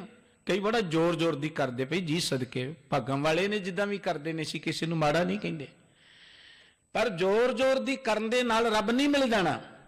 ਬਾਬਾ ਕਬੀਰ ਸਾਹਿਬ ਜੀ ਨੇ ਕਿਹਾ ਸੀ, ਕਬੀਰ ਮੁੱਲਾ ਮਨਾਰੇ ਕਿਆ ਚੱਡੇ ਸਾਈਂ ਨਾ ਬਹਿਰਾ ਹੋਏ, ਜਾਂ ਕਾਰਨ ਤੂੰ ਬਾਂਗ ਦੇ ਦਿਲ ਹੀ ਭੀਤਰ ਸੋਏ। ਇਹ ਇਕੱਲਾ ਮੁੱਲਾਂ ਲਈ ਨਹੀਂ ਹੈ ਕਿ ਤੂੰ ਮਨਾਰੇ ਤੇ ਚੜ ਕੇ ਬਾਂਗ ਦਿੰਦਾ ਰੱਬ ਕੋ ਬੋਲਾ ਹੈ, ਉਹ ਰੱਬ ਤੇ ਤੇਰੇ ਅੰਦਰ ਹੈ। ਮੁੱਲਾ ਮਨਾਰੇ ਕਿਆ ਚੱਡੇ ਸਾਈਂ ਨਾ ਬਹਿਰਾ ਹੋਏ, ਰੱਬ ਕੋਈ ਬੋਲਾ ਨਹੀਂ ਹੈ, ਰੱਬ ਤਾਂ ਤੇਰੇ ਅੰਦਰ ਹੈ ਜਿਹਦੀ ਖਾਤਰ ਤੂੰ ਰੌਲਾ ਪਾ ਰਿਹਾ ਹੈ। ਜਾਂ ਕਾਰਨ ਤੂੰ ਬਾਂਗ ਦੇ ਦਿਲ ਹੀ ਭੀਤਰ ਸੋਏ, ਉਹ ਤੇਰੇ ਅੰਦਰ ਹੈ, ਪਰਮਾਤਮਾ ਅੰਦਰ ਹੈ। ਤੇ ਅਸੀਂ ਰੌਲਾ ਪਾ ਕੇ ਕਿਹਨੂੰ ਸੁਣਾਉਣਾ ਚਾਹੁੰਦੇ ਹਾਂ ਜੀ? ਅਸੀਂ ਕਿ ਜੀ ਜ਼ੋਰ ਦੀ ਜਪੋ, ਕਈ ਤੇ ਏਦਾਂ ਛਾਲਾਂ ਮਾਰ ਕੇ ਜਪਦੇ ਨੇ, ਪਤਾ ਨਹੀਂ ਉਹਨਾਂ ਦੇ ਵਾਲ ਖਿਲਰ ਜਾਂਦੇ, ਕਹਿੰਦੇ ਜੀ ਸਿਮਰਨ ਹੋ ਰਿਹਾ। ਕਮਾਲ ਦਾ ਸਿਮਰਨ ਹੈ ਜਿਹੜਾ ਤੁਹਾਡੇ ਵਾਲ ਵੀ ਖਿਲਾਰ ਦੇਵੇ ਹੈ। ਕਿੰਨਾ ਪਖੰਡ ਹੈ ਸਿਮਰਨ ਦੇ ਨਾਂ ਤੇ ਚੱਲਿਆ ਹੋਇਆ। ਸਿਮਰਨ ਦਾ ਸੀ ਯਾਦ। ਹੁਣ ਕਿਸੇ ਬੱਚੇ ਨੇ ਆਪਣੇ ਮਾਂ ਨੂੰ ਚੇਤੇ ਕਰਨਾ, ਏਦਾਂ ਤੜਫਦਾ ਕੋਈ? ਕਿਸੇ ਮਾਂ ਨੇ ਆਪਣੇ ਬੱਚਿਆਂ ਨੂੰ ਚੇਤੇ ਕਰਨਾ, ਉਹ ਏਦਾਂ ਤੜਫਦਾ ਕੋਈ? ਜਿੱਦਾਂ ਅਸੀਂ ਇਹ ਡੰਬਰ ਸ਼ੁਰੂ ਕਰ ਦਿੱਤੇ ਨੇ ਦੇਖਾ ਦੇਖੀ। ਸਿਮਰਨ ਬਹੁਤ ਉੱਤਮ ਚੀਜ਼ ਹੈ। ਸਿਮਰਨ ਕਰਨਾ ਹਰ ਮਨੁੱਖ ਦੀ ਡਿਊਟੀ ਹੈ, ਫਰਜ਼ ਹੈ, ਅਧਿਕਾਰ ਹੈ, ਲੋੜ ਹੈ। ਜਿੰਨੀ ਸਿਮਰਨ ਦੀ ਚਰਚਾ ਹੈ ਉਹਨਾਂ ਸਿਮਰਨ ਦੇ ਪ੍ਰਤੀ ਅਗਿਆਨਤਾ ਬੜੀ ਤਗੜੀ ਸਾਡੇ ਅੰਦਰ। ਸਿਮਰਨ ਦਾ ਅਰਥ ਹੈ ਯਾਦ, ਚੇਤਾ, ਜਿਹਨੂੰ ਆਪਾਂ ਕਹਿੰਦੇ ਯਾਦ ਕਰਨਾ, ਚੇਤੇ ਕਰਨਾ, ਆਪਣੀ ਸਿਮਰਤੀ ਦੇ ਵਿੱਚ ਵਸਾਉਣਾ। ਪਰ ਇਹ ਸਿਮਰਨ ਦਾ ਕੀ ਅਰਥ ਹੈ ਕਿ ਤੁਸੀਂ ਜ਼ੋਰ ਦੀ ਰੌਲਾ ਪਾਓ ਜੀ, ਲੱਤਾਂ ਮਾਰੋ ਜੀ, ਜੇ ਕਰੋ। ਕਿਹੋ ਜਿਹਾ ਪੰਥੀ ਵਿੱਚ ਚੱਲਿਆ ਸਾਡੇ ਚ ਕਿ ਲੱਤਾਂ ਮਾਰ ਕੇ ਜਪੋਗੇ ਤਾਂ ਬਹੁਤਾ ਸਿਮਰਨ ਹੋਏਗਾ। ਸਿਮਰਨ ਦਾ ਅਰਥ ਹੈ ਚੇਤੇ ਕਰਨਾ। ਜਿਉਂ ਤੁਸੀਂ ਪਰਮਾਤਮਾ ਦੇ ਪਿਆਰ ਜੁੜੋਗੇ, ਤੁਹਾਡੇ ਅੰਦਰ ਸਹਿਜ ਆਏਗਾ, ਤੁਹਾਡੇ ਅੰਦਰ ਸ਼ਾਂਤੀ ਆਏਗੀ, ਤੁਹਾਡੇ ਅੰਦਰ ਨਿਮਰਤਾ ਆਏਗੀ। ਜਿਉਂ ਪਰਮਾਤਮਾ ਦੇ ਗੁਣਾਂ ਨੂੰ ਚੇਤੇ ਕਰੋਗੇ, ਤੁਹਾਡੇ ਅੰਦਰੋਂ ਬੁਰਾਈਆਂ ਮਿਟਦੀਆਂ ਜਾਣਗੀਆਂ, ਤੁਹਾਡਾ ਹਿਰਦਾ ਸੋਹਣਾ ਬਣਦਾ ਜਾਏਗਾ। ਪਰਮਾਤਮਾ ਨੂੰ ਪ੍ਰਾਪਤ ਕਰਨ ਦੇ ਲਈ ਕੋਈ ਘਰ ਛੱਡਣ ਦੀ ਲੋੜ ਨਹੀਂ ਹੈ। ਪਰਮਾਤਮਾ ਨੂੰ ਪ੍ਰਾਪਤ ਕਰਨ ਲਈ ਕੋਈ ਸਰੀਰ ਨੂੰ ਕਸ਼ਟ ਦੇਣ ਦੀ ਲੋੜ ਨਹੀਂ, ਕੋਈ ਭੁੱਖਿਆ ਰਹਿਣ ਦੀ ਲੋੜ ਨਹੀਂ ਹੈ, ਕੋਈ ਕਿਸੇ ਤਰ੍ਹਾਂ ਦਾ ਕੰਮਕਾਰ ਤਿਆਗਣ ਦੀ ਲੋੜ ਨਹੀਂ ਹੈ। ਪਰਮਾਤਮਾ ਨੂੰ ਪ੍ਰਾਪਤ ਕਰਨ ਦੇ ਲਈ ਆਪਣੇ ਹਿਰਦੇ ਨੂੰ ਸੋਹਣਿਆ ਬਣਾਉਣ ਦੀ ਲੋੜ ਹੈ। ਬਾਬਾ ਫਰੀਦ ਸਾਹਿਬ ਜੀ ਨੇ ਬੜਾ ਪਿਆਰਾ ਵਚਨ ਕਿਹਾ ਸੀ, ਆਪ ਸਵਾਰੇ ਮੈਂ ਮਿਲੈਂ, ਮੈਂ ਮਿਲਿਆ ਸੁਖ ਹੋਏ ਫਰੀਦਾ, ਜੇ ਤੂੰ ਮੇਰਾ ਹੋਏ ਰਹੇ ਸਭ ਜਗ ਤੇਰਾ ਹੋਏ। ਆਪਣੇ ਆਪ ਨੂੰ ਸਵਾਰ। ਆਪਣੇ ਆਪ ਨੂੰ ਸਵਾਰਨ ਦਾ ਕੋਈ ਕੱਪੜਿਆਂ ਤੋਂ ਹੀ ਨਹੀਂ ਹੈ ਕਿ ਕੱਪੜੇ ਵਧੀਆ ਪਾਉਣੇ। ਚਲੋ ਕੱਪੜੇ ਵੀ ਜ਼ਰੂਰੀ ਨੇ, ਇਸ ਸਰੀਰ ਦੁਨੀਆ 'ਚ ਰਹਿਣਾ ਤੇ ਕੱਪੜੇ ਜ਼ਰੂਰੀ ਨੇ। ਸਰੀਰ ਨੂੰ ਠੰਡ ਤੋਂ ਬਚਾਉਣ ਲਈ, ਗਰਮੀ ਤੋਂ ਬਚਾਉਣ ਲਈ, ਸਰੀਰ ਦਾ ਪਰਦਾ ਢੱਕਣ ਲਈ ਕੱਪੜਿਆਂ ਦੀ ਲੋੜ ਹੈ। ਸਮਾਜ ਵਿੱਚ ਰਹਿਣ ਲਈ ਕੱਪੜਿਆਂ ਦੀ ਲੋੜ ਹੈ। ਪਰ ਕੇਵਲ ਕੱਪੜੇ ਪ੍ਰੈਸ ਕਰਕੇ ਪਾ ਲੈਣੇ, ਵਧੀਆ ਕੀਮਤੀ ਪਾ ਲੈਣੇ, ਇਹ ਆਪਣਾ ਸਵਾਰਨਾ ਨਹੀਂ ਹੈ। ਆਪਣੇ ਆਪ ਨੂੰ ਸਵਾਰਨ ਦਾ ਅਰਥ ਆਪਣੇ ਸਰੀਰਕ ਤੰਦਰੁਸਤੀ ਦਾ ਵੀ ਧਿਆਨ ਰੱਖਣਾ ਹੈ। ਆਪਣੇ ਆਪ ਨੂੰ ਸਵਾਰਨ ਦਾ ਆਪਣੀ ਮਾਨਸਿਕ ਤੰਦਰੁਸਤੀ ਦਾ ਧਿਆਨ ਰੱਖਣਾ, ਮਾਨਸਿਕ ਤੌਰ ਤੇ ਤੰਦਰੁਸਤ ਰਹਿਣਾ। ਤੁਹਾਡੇ ਮਨ 'ਚ ਈਰਖਾ ਨਾ ਹੋਏ, ਤੁਹਾਡੇ ਮਨ ਦੇ ਅੰਦਰ ਕੋਈ ਹੰਕਾਰ ਨਾ ਹੋਏ। ਬਾਬਾ ਫਰੀਦ ਸਾਹਿਬ ਜੀ ਨੇ ਕਿਹਾ ਸੀ, ਆਪ ਸਵਾਰੇ ਮਾਂ ਮਿਲੇ। ਆਪਣੇ ਆਪ ਨੂੰ ਸਵਾਰ। ਆਪਣੇ ਆਪ ਨੂੰ ਸਵਾਰਨ ਦਾ ਰਹਿ ਕੇ ਆਪਣੇ ਹਿਰਦੇ ਨੂੰ ਸਵਾਰ। ਆਪਣਾ ਤੇ ਸਾਡਾ ਹਿਰਦਾ ਹੀ ਹੈ ਨਾ, ਸਰੀਰ ਤੇ ਸਾਡਾ ਆਪਣਾ ਹੈ ਹੀ ਨਹੀਂ ਹੈ, ਸਾਡਾ ਹਿਰਦਾ ਹੈ ਆਪਣਾ। ਉਹ ਆਪਣੇ ਆਪ ਨੂੰ ਸਵਾਰਨਾ। ਸੇਜ ਸੁਹਾਵੀ ਸਰਬ ਸੁਖ ਹੁਣ ਦੁੱਖਾਂ ਨਾਹੀ ਜਾਏ। ਹਿਰਦੇ ਦੀ ਸੇਜ ਨੂੰ ਸਵਾਰਨਾ ਹੈ, ਆਪਣੇ ਆਪ ਨੂੰ ਸਵਾਰਨਾ। ਹੁਣ ਹਿਰਦੇ ਦੀ ਸੇਜ ਵਿਗੜੀ ਕਿਵੇਂ ਹੈ? ਹੰਕਾਰ ਕਰਕੇ, ਕ੍ਰੋਧ ਕਰਕੇ, ਈਰਖਾ ਕਰਕੇ, ਬੁਰਾਈਆਂ ਕਰਕੇ ਸਾਡਾ ਅੰਦਰ ਤਾਂ ਵਿਗੜ ਚੁੱਕਾ ਹੈ। ਸਾਡੇ ਅੰਦਰ ਤੇ ਇੰਨੀਆਂ ਬੁਰਾਈਆਂ ਨੇ, ਕੂੜਾ ਕਰਕਟ ਹੈ। ਉਹਨੂੰ ਸਵਾਰਨ ਦਾ ਤਰੀਕਾ ਹੈ ਪ੍ਰਮਾਤਮਾ ਨੂੰ ਚੇਤੇ ਕਰਦਿਆਂ ਅੰਦਰ ਸਾਡਾ ਸਬਰਦਾ ਜਾਏ, ਅੰਦਰੋਂ ਹੰਕਾਰ ਮਿਟ ਜੇ, ਨਿਮਰਤਾ ਆ ਜਾਏ, ਸਾਡੇ ਅੰਦਰ ਪਿਆਰ ਆ ਜਾਏ, ਮਿਠਾਸ ਆ ਜਾਏ, ਪਰਉਪਕਾਰ ਆ ਜਾਏ। ਜਦੋਂ ਸਾਡੇ ਹਿਰਦੇ ਦੀ ਸੇਜ ਸੋਹਣੀ ਬਣ ਗਈ, ਫਿਰ ਕੀ ਹੋਏਗਾ? ਸੇਜ ਸੁਹਾਵੀ ਰਸ ਬਣੀ। ਸਾਡੀ ਹਿਰਦੇ ਦੀ ਸੇਜ ਜਦੋਂ ਸੋਹਣੀ ਬਣ ਗਈ ਨਾ, ਬੜੀ ਰਸਦਾਇਕ ਬਣ ਗਈ, ਅੰਦਰ ਪਿਆਰ ਹੋਏ ਨਾ, ਤੇ ਕਿੰਨਾ ਆਨੰਦਮਈ ਜੀਵਨ ਹੋ ਜਾਂਦਾ ਹੈ। ਕਿਤੇ ਕਿਸੇ ਦੇ ਵੀ ਪਿਆਰ 'ਚ ਤੁਸੀਂ ਜੁੜੋ, ਭਾਵੇਂ ਦੁਨਿਆਵੀ ਤੌਰ ਤੇ ਹੋਏ, ਭਾਵੇਂ ਅਧਿਆਤਮਿਕ ਤੌਰ ਤੇ ਹੋਏ, ਭਾਵੇਂ ਕਿਸੇ ਵਸਤੂ ਨਾਲ ਤੁਸੀਂ ਪਿਆਰ ਕਰਦੇ ਹੋ, ਉਹ ਪਿਆਰ ਦੀਆਂ ਘੜੀਆਂ ਕਿੰਨੀਆਂ ਵਧੀਆ ਲੱਗਦੀਆਂ ਨੇ। ਔਰ ਪਿਆਰ ਦੀਆਂ ਘੜੀਆਂ 'ਚ ਬੰਦਾ ਦੂਜਿਆਂ ਨੂੰ ਭੁੱਲ ਹੀ ਜਾਂਦਾ। ਉਹਨਾਂ ਪਿਆਰ ਦੀਆਂ ਘੜੀਆਂ 'ਚ ਮਨੁੱਖ ਨੂੰ ਕੋਈ ਦੁੱਖ, ਕੋਈ ਚਿੰਤਾ ਯਾਦ ਹੀ ਨਹੀਂ ਰਹਿੰਦੀ, ਕੋਈ ਫਿਕਰ ਨਹੀਂ ਰਹਿੰਦਾ ਕਿਸੇ ਦਾ, ਜੇ ਤੁਸੀਂ ਅੰਦਰੋਂ ਪਿਆਰ 'ਚ ਕਿਸੇ ਵਿੱਚ ਜੁੜੇ ਹੋਵੋ। ਤੇ ਜਦੋਂ ਪਰਮਾਤਮਾ ਦੇ ਪਿਆਰ 'ਚ ਅਸੀਂ ਜੁੜ ਜਾਂਦੇ ਹਾਂ, ਸਤਿਗੁਰੂ ਸਾਹਿਬ ਜੀ ਕਹਿੰਦੇ ਸੇਜ ਸੁਹਾਵੀ ਰਸ ਬਣੀ। ਜਦੋਂ ਸਾਡੀ ਹਿਰਦੇ ਦੀ ਸੇਜ ਸੁਹਾਵਣੀ ਬਣ ਜਾਂਦੀ ਹੈ, ਬੜਾ ਰਸ ਬਣਦਾ ਹੈ ਜ਼ਿੰਦਗੀ ਦੇ ਅੰਦਰ, ਬੜਾ ਆਨੰਦ ਬਣਦਾ ਹੈ ਜ਼ਿੰਦਗੀ ਦੇ ਅੰਦਰ।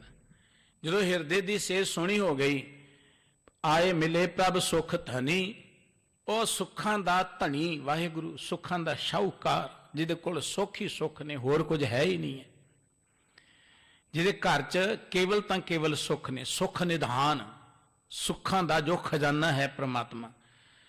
ਜਿਸ ਪ੍ਰਮਾਤਮਾ ਦੀ ਗੱਲ ਕਰਦੇ ਹਾਂ, ਸਤਿਗੁਰੂ ਜੀ ਨੇ ਕਿਹਾ ਕਿ ਪ੍ਰਮਾਤਮਾ ਤੇਰੇ ਘਰ ਆਨੰਦ, ਵਧਾਈ ਤੁਧ ਕਰ, ਤੇਰੇ ਘਰ 'ਚ ਵਧਾਈਆਂ ਨੇ, ਆਨੰਦ ਨੇ। ਜਦੋਂ ਪ੍ਰਮਾਤਮਾ ਦੀ ਗੱਲ ਤੁਸੀਂ ਯਾਦ ਕਰੋ, ਇਹ ਗੱਲ ਚੇਤੇ ਰੱਖਿਆ ਕਰੋ, ਪ੍ਰਮਾਤਮਾ ਦੇ ਘਰ 'ਚ ਦੁੱਖ ਨਹੀਂ ਹੈ, ਪ੍ਰਮਾਤਮਾ ਕਿਸੇ ਨੂੰ ਦੁੱਖ ਨਹੀਂ ਦਿੰਦਾ। ਇਹ ਗਲਤ ਧਾਰਨਾ ਹੈ ਕਿ ਸਾਨੂੰ ਰੱਬ ਨੇ ਦੁੱਖ ਦਿੱਤੇ ਨੇ, ਸਾਨੂੰ ਕਿਸੇ ਨੇ ਦੁੱਖ ਦਿੱਤੇ। ਪ੍ਰਮਾਤਮਾ ਦੁੱਖ ਦਿੰਦਾ ਹੀ ਨਹੀਂ, ਪ੍ਰਮਾਤਮਾ ਦੇ ਘਰ 'ਚ ਦੁੱਖ ਹੈ ਹੀ ਨਹੀਂ। ਇਹ ਦੁੱਖ ਤਾਂ ਨੇ ਕਿ ਅਸੀਂ ਪ੍ਰਮਾਤਮਾ ਨਾਲੋਂ ਟੁੱਟ ਗਏ, ਪ੍ਰਮਾਤਮਾ ਨਾਲੋਂ ਟੁੱਟ ਗਏ। ਇਸ ਕਰਕੇ ਜਦੋਂ ਅਸੀਂ ਆਪਣੇ ਹਿਰਦੇ ਦੀ ਸੇਜ ਨੂੰ ਸਵਾਰ ਲਿਆ, ਜ਼ਿੰਦਗੀ ਦਾ ਆਨੰਦ ਜਿਹਾ ਬਣ ਗਿਆ, ਤੇ ਪ੍ਰਮਾਤਮਾ ਆਪੇ ਆ ਕੇ ਸਾਡੀ ਹਿਰਦੇ ਦੀ ਸੇਜ ਤੇ ਬਿਰਾਜਮਾਨ ਹੋ ਗਿਆ। ਉਹਨੂੰ ਲੱਭਣ ਦੀ ਲੋੜ ਨਹੀਂ ਪਈ। ਪਰਮਾਤਮਾ ਨੂੰ ਤੇ ਇਹੋ ਜਿਹੀ ਸੇਜ ਚਾਹੀਦੀ ਹੈ। ਬਾਬਾ ਕਬੀਰ ਸਾਹਿਬ ਜੀ ਨੇ ਇੱਕ ਗੱਲ ਕਹੀ ਸੀ, ਕਬੀਰ ਮਨ ਨਿਰਮਲ ਪਿਆ ਜੈਸਾ ਗੰਗਾ ਨੀਰ, ਪਾਛੇ ਲਾਗੋ ਹਰ ਫਿਰੈ ਕਹਿਤ ਕਬੀਰ ਕਬੀਰ। ਦੁਨੀਆ ਪਰਮਾਤਮਾ ਨੂੰ ਲੱਭਣ ਲਈ ਜਾਂਦੀ ਹੈ, ਕੋਈ ਜੰਗਲਾਂ 'ਚ, ਕੋਈ ਪਹਾੜਾਂ 'ਚ, ਕੋਈ ਤੀਰਥਾਂ ਤੇ, ਕੋਈ ਕਿਤੇ ਨਾ ਕਿਤੇ ਤੁਰਿਆ ਫਿਰਦਾ। ਪਰ ਬਾਬਾ ਕਬੀਰ ਸਾਹਿਬ ਜੀ ਕਹਿੰਦੇ ਮਨ ਨੂੰ ਨਿਰਮਲ ਕਰ ਲਓ। ਬਾਬਾ ਫਰੀਦ ਸਾਹਿਬ ਜੀ ਨੇ ਕਿਹਾ ਸੀ ਆਪਣੇ ਆਪ ਨੂੰ ਸਵਾਰ ਲਓ। ਬਾਬਾ ਕਬੀਰ ਸਾਹਿਬ ਜੀ ਕਹਿੰਦੇ ਮਨ ਨੂੰ ਨਿਰਮਲ ਕਰ ਲਓ। ਇੱਕੋ ਹੀ ਚੀਜ਼ ਹੈ।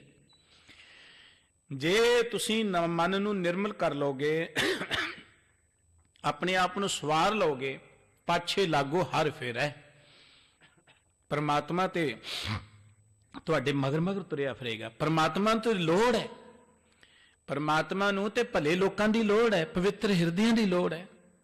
ਦੇਖੋ ਨਾ, ਵਧੀਆ ਥਾਂ ਹੋਏ ਅਸੀਂ ਭਾਲਦੇ ਹਾਂ, ਕਿਤੇ ਸੋਹਣੀ ਜੀ ਜਗ੍ਹਾ ਤੇ ਜਾਈਏ, ਹਰਿਆ ਭਰਿਆ ਥਾਂ ਹੋਏ, ਬੜਾ ਸ਼ਾਂਤੀ ਭਰਿਆ ਵਾਤਾਵਰਨ ਹੋਏ, ਅਸੀਂ ਲੱਭਦੇ ਹਾਂ ਉਹ ਜਗ੍ਹਾ। ਇਹ ਗੱਲ ਵੱਖਰੀ ਹੈ ਕਿ ਅਸੀਂ ਜਿੱਥੇ ਰਹੀਏ ਉੱਥੇ ਹਰਿਆਵਲ ਰਹਿਣ ਨਹੀਂ ਦਿੰਦੇ। ਅਸੀਂ ਜਿੱਥੇ ਰਹੀਏ ਉੱਥੇ ਅਸੀਂ ਕਦੀ ਸੋਹਣੀ ਜਗ੍ਹਾ ਰਹਿਣ ਨਹੀਂ ਦਿੰਦੇ। ਮਨੁੱਖ ਜਿੱਥੇ ਰਹਿੰਦੇ ਨਾ, ਇਹਨੇ ਹਰਿਆਵਲ ਖਤਮ ਕਰ ਦਿੱਤੀ, ਇਹਨੇ ਸੁੰਦਰਤਾ ਖਤਮ ਕਰਤੀ, ਬਿਲਡਿੰਗਾਂ ਬਣਾ ਦਿੱਤੀਆਂ, ਇਹਨੇ ਕੁਦਰਤ ਨੂੰ ਐਨ ਤਬਾਹ ਕਰਕੇ ਰੱਖ ਦਿੱਤਾ। ਤੁਸੀਂ ਦੇਖਦੇ ਹੋ ਦਰਿਆਵਾਂ ਨੂੰ ਤਬਾਹ ਕੀਤਾ ਜਾ ਰਿਹਾ, ਵੱਡੇ ਵੱਡੇ ਟਰੱਕ। ਅਸੀਂ ਆਪਣੇ ਦਰਿਆ, ਜਿਹੜੇ ਦਰਿਆ ਖਤਮ ਮਾਰ ਦਿੱਤੇ, ਦਰਿਆ ਮਰੇ ਹੋਏ ਨੇ ਸਾਡੇ। ਜਿਸ ਮੁਲਕ ਦੇ, ਜਿਸ ਧਰਤੀ ਦੇ ਦਰਿਆ ਮਰ ਜਾਣ, ਦਰਿਆ ਜਿਉਂਦੇ ਉਦੋਂ ਹੁੰਦੇ ਨੇ ਜਦੋਂ ਦਰਿਆਵਾਂ 'ਚ ਪਾਣੀ ਚੱਲੇ। ਦਰਿਆ ਜਿਉਂਦੇ ਉਦੋਂ ਹੁੰਦੇ ਨੇ ਜਦੋਂ ਦਰਿਆਵਾਂ 'ਚ ਪਾਣੀ ਚੱਲੇ। ਮਨੁੱਖ ਜਿਉਂਦਾ ਉਦੋਂ ਜਦੋਂ ਮਨੁੱਖ ਦੇ ਵਿੱਚ ਸਵਾਸ ਚੱਲਣ। ਦਰਿਆ ਜਿਉਂਦੇ ਉਹਦੇ ਨੇ ਜਦੋਂ ਦਰਿਆਵਾਂ 'ਚ ਪਾਣੀ ਚੱਲੇ, ਹਰਿਆਵਲ ਹੋਏ, ਪੰਛੀਆਂ ਦੀ ਚਹਿਚਹਾਟ ਹੋਏ, ਕਲਕਲ ਕਰਦਾ ਪਾਣੀ ਵਗੇ। ਹੁਣ ਸਾਡੇ ਤੇ ਦਰਿਆ ਮਰ ਚੁੱਕੇ ਨੇ, ਅਸੀਂ ਮਾਰ ਦਿੱਤੇ। ਸਾਡੇ ਪੋਲੀਟੀਸ਼ੀਅਨਾਂ ਨੇ ਧੜਾ ਧੜ ਕੱਢ ਕੱਢ ਕੇ, ਰੇਤਾ ਬਜਰੀ ਕੱਢ ਕੱਢ ਕੇ ਪੈਸੇ ਕਮਾਈ ਚਲੇ ਜਾਂਦੇ, ਬਰਬਾਦ ਕਰੀ ਜਾਂਦੇ ਨੇ ਧਰਤੀ ਨੂੰ। ਦਰਿਆ ਮਾਰ ਦਿੱਤੇ ਅਸੀਂ ਬਨਸਪਤੀ ਖਤਮ ਕਰਤੀ ਹੈ। ਫਿਰ ਅਸੀਂ ਕਹਿੰਦੇ ਕਿਤੇ ਨਾ ਪੈਸੇ ਚਾਰ ਖਰਚ ਕੇ ਉਹ ਪਹਾੜੀ ਇਲਾਕੇ ਚਲ ਜਾਈਏ, ਸ਼ਿਮਲੇ ਚਲ ਜਾਈਏ, ਉੱਥੇ ਵੀ ਗੰਦ ਪਾ ਦਿੱਤਾ ਜਾ ਕੇ। ਜਿਹੜਾ ਮਨੁੱਖ ਆਪਣੇ ਘਰ ਦੇ ਬਾਹਰ ਦਰਖਤ ਨਹੀਂ ਲਾਉਂਦਾ, ਉਹਨੂੰ ਕਿਤੇ ਹਰਿਆਵਲ 'ਚ ਜਾਣ ਦਾ ਅਧਿਕਾਰ ਹੀ ਨਹੀਂ ਹੋਣਾ ਚਾਹੀਦਾ। ਜਿਸ ਥਾਂ ਤੇ ਅਸੀਂ ਰਹਿੰਦੇ ਉਹਨੂੰ ਕਿਉਂ ਨਹੀਂ ਵਧੀਆ ਅਸੀਂ ਬਣਾਉਂਦੇ? ਰੱਬ ਨੇ ਤੇ ਸਾਰੀ ਧਰਤੀ ਵਧੀਆ ਬਣਾਈ ਹੈ, ਪਰ ਅਸੀਂ ਉਸ ਧਰਤੀ ਨੂੰ ਵਿਗਾੜ ਕੇ ਫਿਰ ਹੋਰਨਾਂ ਥਾਵਾਂ ਵੱਲ ਨੂੰ ਭੱਜਦੇ ਹਾਂ। ਆਪਾਂ ਦੇਖਦੇ ਵੱਡੇ ਵੱਡੇ ਸ਼ਹਿਰਾਂ 'ਚ ਬੰਦਾ ਫਿਰ ਭੱਜਦਾ ਹੈ ਕਿ ਆਪਾਂ ਜੀ ਸਮੁੰਦਰਾਂ ਦੇ ਕੰਢੇ ਤੇ ਜਾਣਾ ਹੈ, ਦਰਿਆਵਾਂ ਦੇ ਕੰਢਿਆਂ ਤੇ ਜਾਣਾ ਹੈ, ਪਹਾੜਾਂ 'ਚ ਜਾਣਾ ਹੈ। ਹੁਣ ਪਹਾੜਾਂ 'ਚ ਵੀ ਉਹੀ ਵਿਪਤਾਵਾਂ ਆਉਣ ਲੱਗ ਪਈਆਂ ਜਿਹੜੀਆਂ ਮੈਦਾਨ ਵਿੱਚ ਆਉਂਦੀਆਂ ਸਨ। ਇਹ ਕੋਈ ਕੁਦਰਤੀ ਆਫਤਾਵਾਂ ਨਹੀਂ ਹੈ। ਜੋ ਕੁਝ ਪਹਾੜਾਂ 'ਚ ਹੋ ਰਿਹਾ ਹੈ ਨਾ, ਇਹ ਕੁਦਰਤੀ ਵਿਪਤਾਵਾਂ ਨਹੀਂ ਹੈ। ਇਹ ਮਨੁੱਖ ਦੀਆਂ ਪੈਦਾ ਕੀਤੀਆਂ ਹੋਈਆਂ ਬਿਪਤਾਵਾਂ ਨੇ। ਮਨੁੱਖ ਨੇ ਤੇ ਦਰਿਆਵਾਂ 'ਚ ਜਾ ਕੇ ਹੋਟਲ ਬਣਾ ਦਿੱਤੇ, ਘਰ ਬਣਾ ਦਿੱਤੇ, ਦਰਿਆਵਾਂ ਨੂੰ ਰੋਕ ਰੋਕ ਕੇ ਬਿਲਡਿੰਗਾਂ ਬਣਾ ਦਿੱਤੀਆਂ ਉੱਥੇ। ਤੇ ਦੁੱਖਾਂ ਦੀ ਗੱਲ ਤਾਂ ਇੱਥੋਂ ਸ਼ੁਰੂ ਹੁੰਦੀ ਹੈ ਨਾ। ਸਤਿਗੁਰੂ ਸੱਚੇ ਪਾਤਸ਼ਾਹ ਜੀ ਕਹਿੰਦੇ ਨੇ, ਆਪਣੇ ਆਪ ਨੂੰ ਸਵਾਰ, ਉਹ ਪ੍ਰਮਾਤਮਾ ਸੁੱਖਾਂ ਦਾ ਧਨੀ ਹੈ, ਉਹਦੇ ਘਰ 'ਚ ਕੋਈ ਦੁੱਖ ਨਹੀਂ ਹੈ। ਜਦੋਂ ਤੂੰ ਆਪਣੇ ਆਪ ਨੂੰ ਸਵਾਰ ਲੇਗਾ, ਉਹ ਸੁੱਖਾਂ ਦਾ ਜਿਹੜਾ ਮਾਲਕ ਪ੍ਰਮਾਤਮਾ ਆਪਣੇ ਆਪ ਹੀ ਤੇਰੇ ਅੰਦਰ ਆ ਕੇ ਵਸ ਜਾਏਗਾ। ਪਰ ਤੂੰ ਇੱਕੋ ਗੱਲ ਚੇਤੇ ਕਰ, ਜੇ ਉਹਨੂੰ ਤੂੰ ਜ਼ਿੰਦਗੀ 'ਚ ਪ੍ਰਾਪਤ ਕਰਨਾ ਹੈ, ਤੁਮ ਰਵੋ ਗੋਬਿੰਦ ਰਮਣ ਜੋਗ। ਉਸ ਚੇਤੇ ਕਰਨ ਯੋਗ ਪ੍ਰਮਾਤਮਾ ਨੂੰ ਚੇਤੇ ਕਰ। ਹਰ ਕੋਈ ਚੀਜ਼ ਚੇਤੇ ਕਰਨ ਯੋਗ ਨਹੀਂ ਹੈ। ਜਿਨ੍ਹਾਂ ਚੀਜ਼ਾਂ ਨੂੰ ਤੂੰ ਚੇਤੇ ਕਰ ਰਿਹਾ ਹੈ, ਚੇਤੇ ਕਰਨ ਯੋਗ ਨਹੀਂ ਹੈ। ਚੇਤੇ ਕਰਨ ਯੋਗ ਉਹ ਚੀਜ਼ ਹੁੰਦੀ ਜਿਹਨੂੰ ਚੇਤੇ ਕਰਨ ਤੋਂ ਬਾਅਦ ਕੋਈ ਦੁੱਖ ਹੀ ਨਾ ਰਹੇ, ਕੋਈ ਭੁੱਖ ਹੀ ਨਾ ਰਹੇ, ਕੋਈ ਲਾਲਸਾ ਹੀ ਨਾ ਰਹੇ। ਜਪਣ ਯੋਗ ਚੀਜ਼ ਉਹ ਹੈ ਜਿਹਨੂੰ ਜਪਣ ਤੋਂ ਬਾਅਦ ਮੁੜ ਕੇ ਕੋਈ ਲਾਲਸਾ ਨਾ ਰਹਿ ਜਾਏ। ਇਸ ਕਰਕੇ ਸਤਿਗੁਰੂ ਸਾਹਿਬ ਜੀ ਕਹਿੰਦੇ ਨੇ, ਉਸ ਚੇਤੇ ਕਰਨ ਯੋਗ ਪ੍ਰਮਾਤਮਾ ਨੂੰ ਚੇਤੇ ਕਰੋ, ਉਹ ਆਪਣੇ ਆਪ ਆ ਕੇ ਮਿਲ ਪਏਗਾ। ਮੇਰਾ ਗੁਣ ਅਵਗੁਣ ਨਾ ਵਿਚਾਰਿਆ।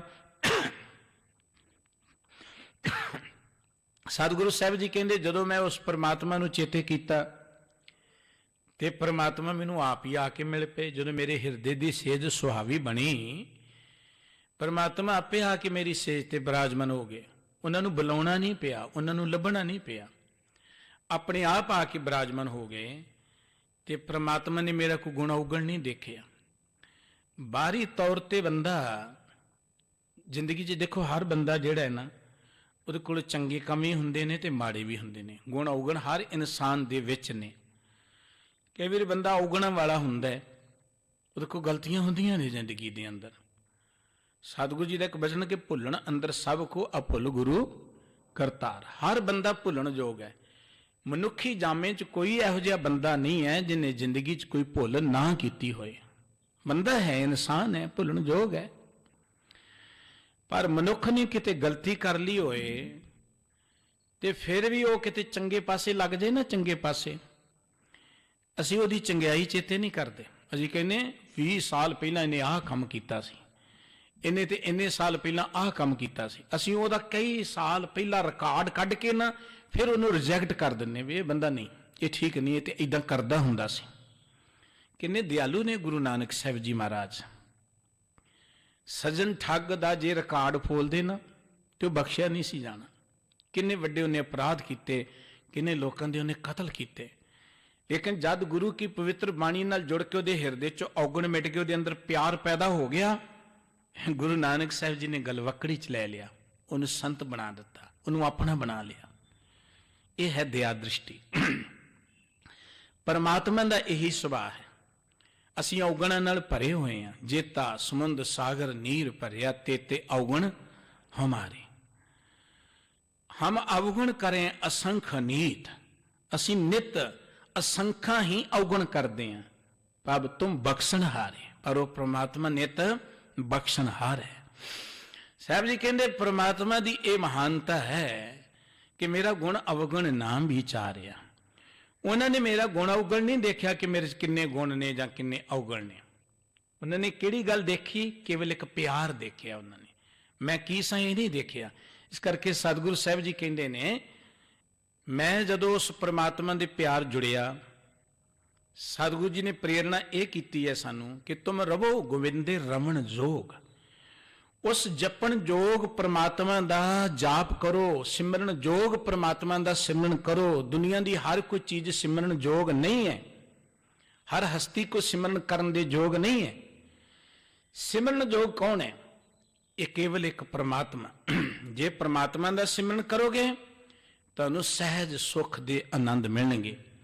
ਜੇ ਪ੍ਰਮਾਤਮਾ ਦਾ ਸਿਮਰਨ ਕਰੋਗੇ ਤੁਹਾਡੀਆਂ ਸਾਰੀਆਂ ਕਾਮਨਾਵਾਂ ਪੂਰੀਆਂ ਹੋਣਗੀਆਂ।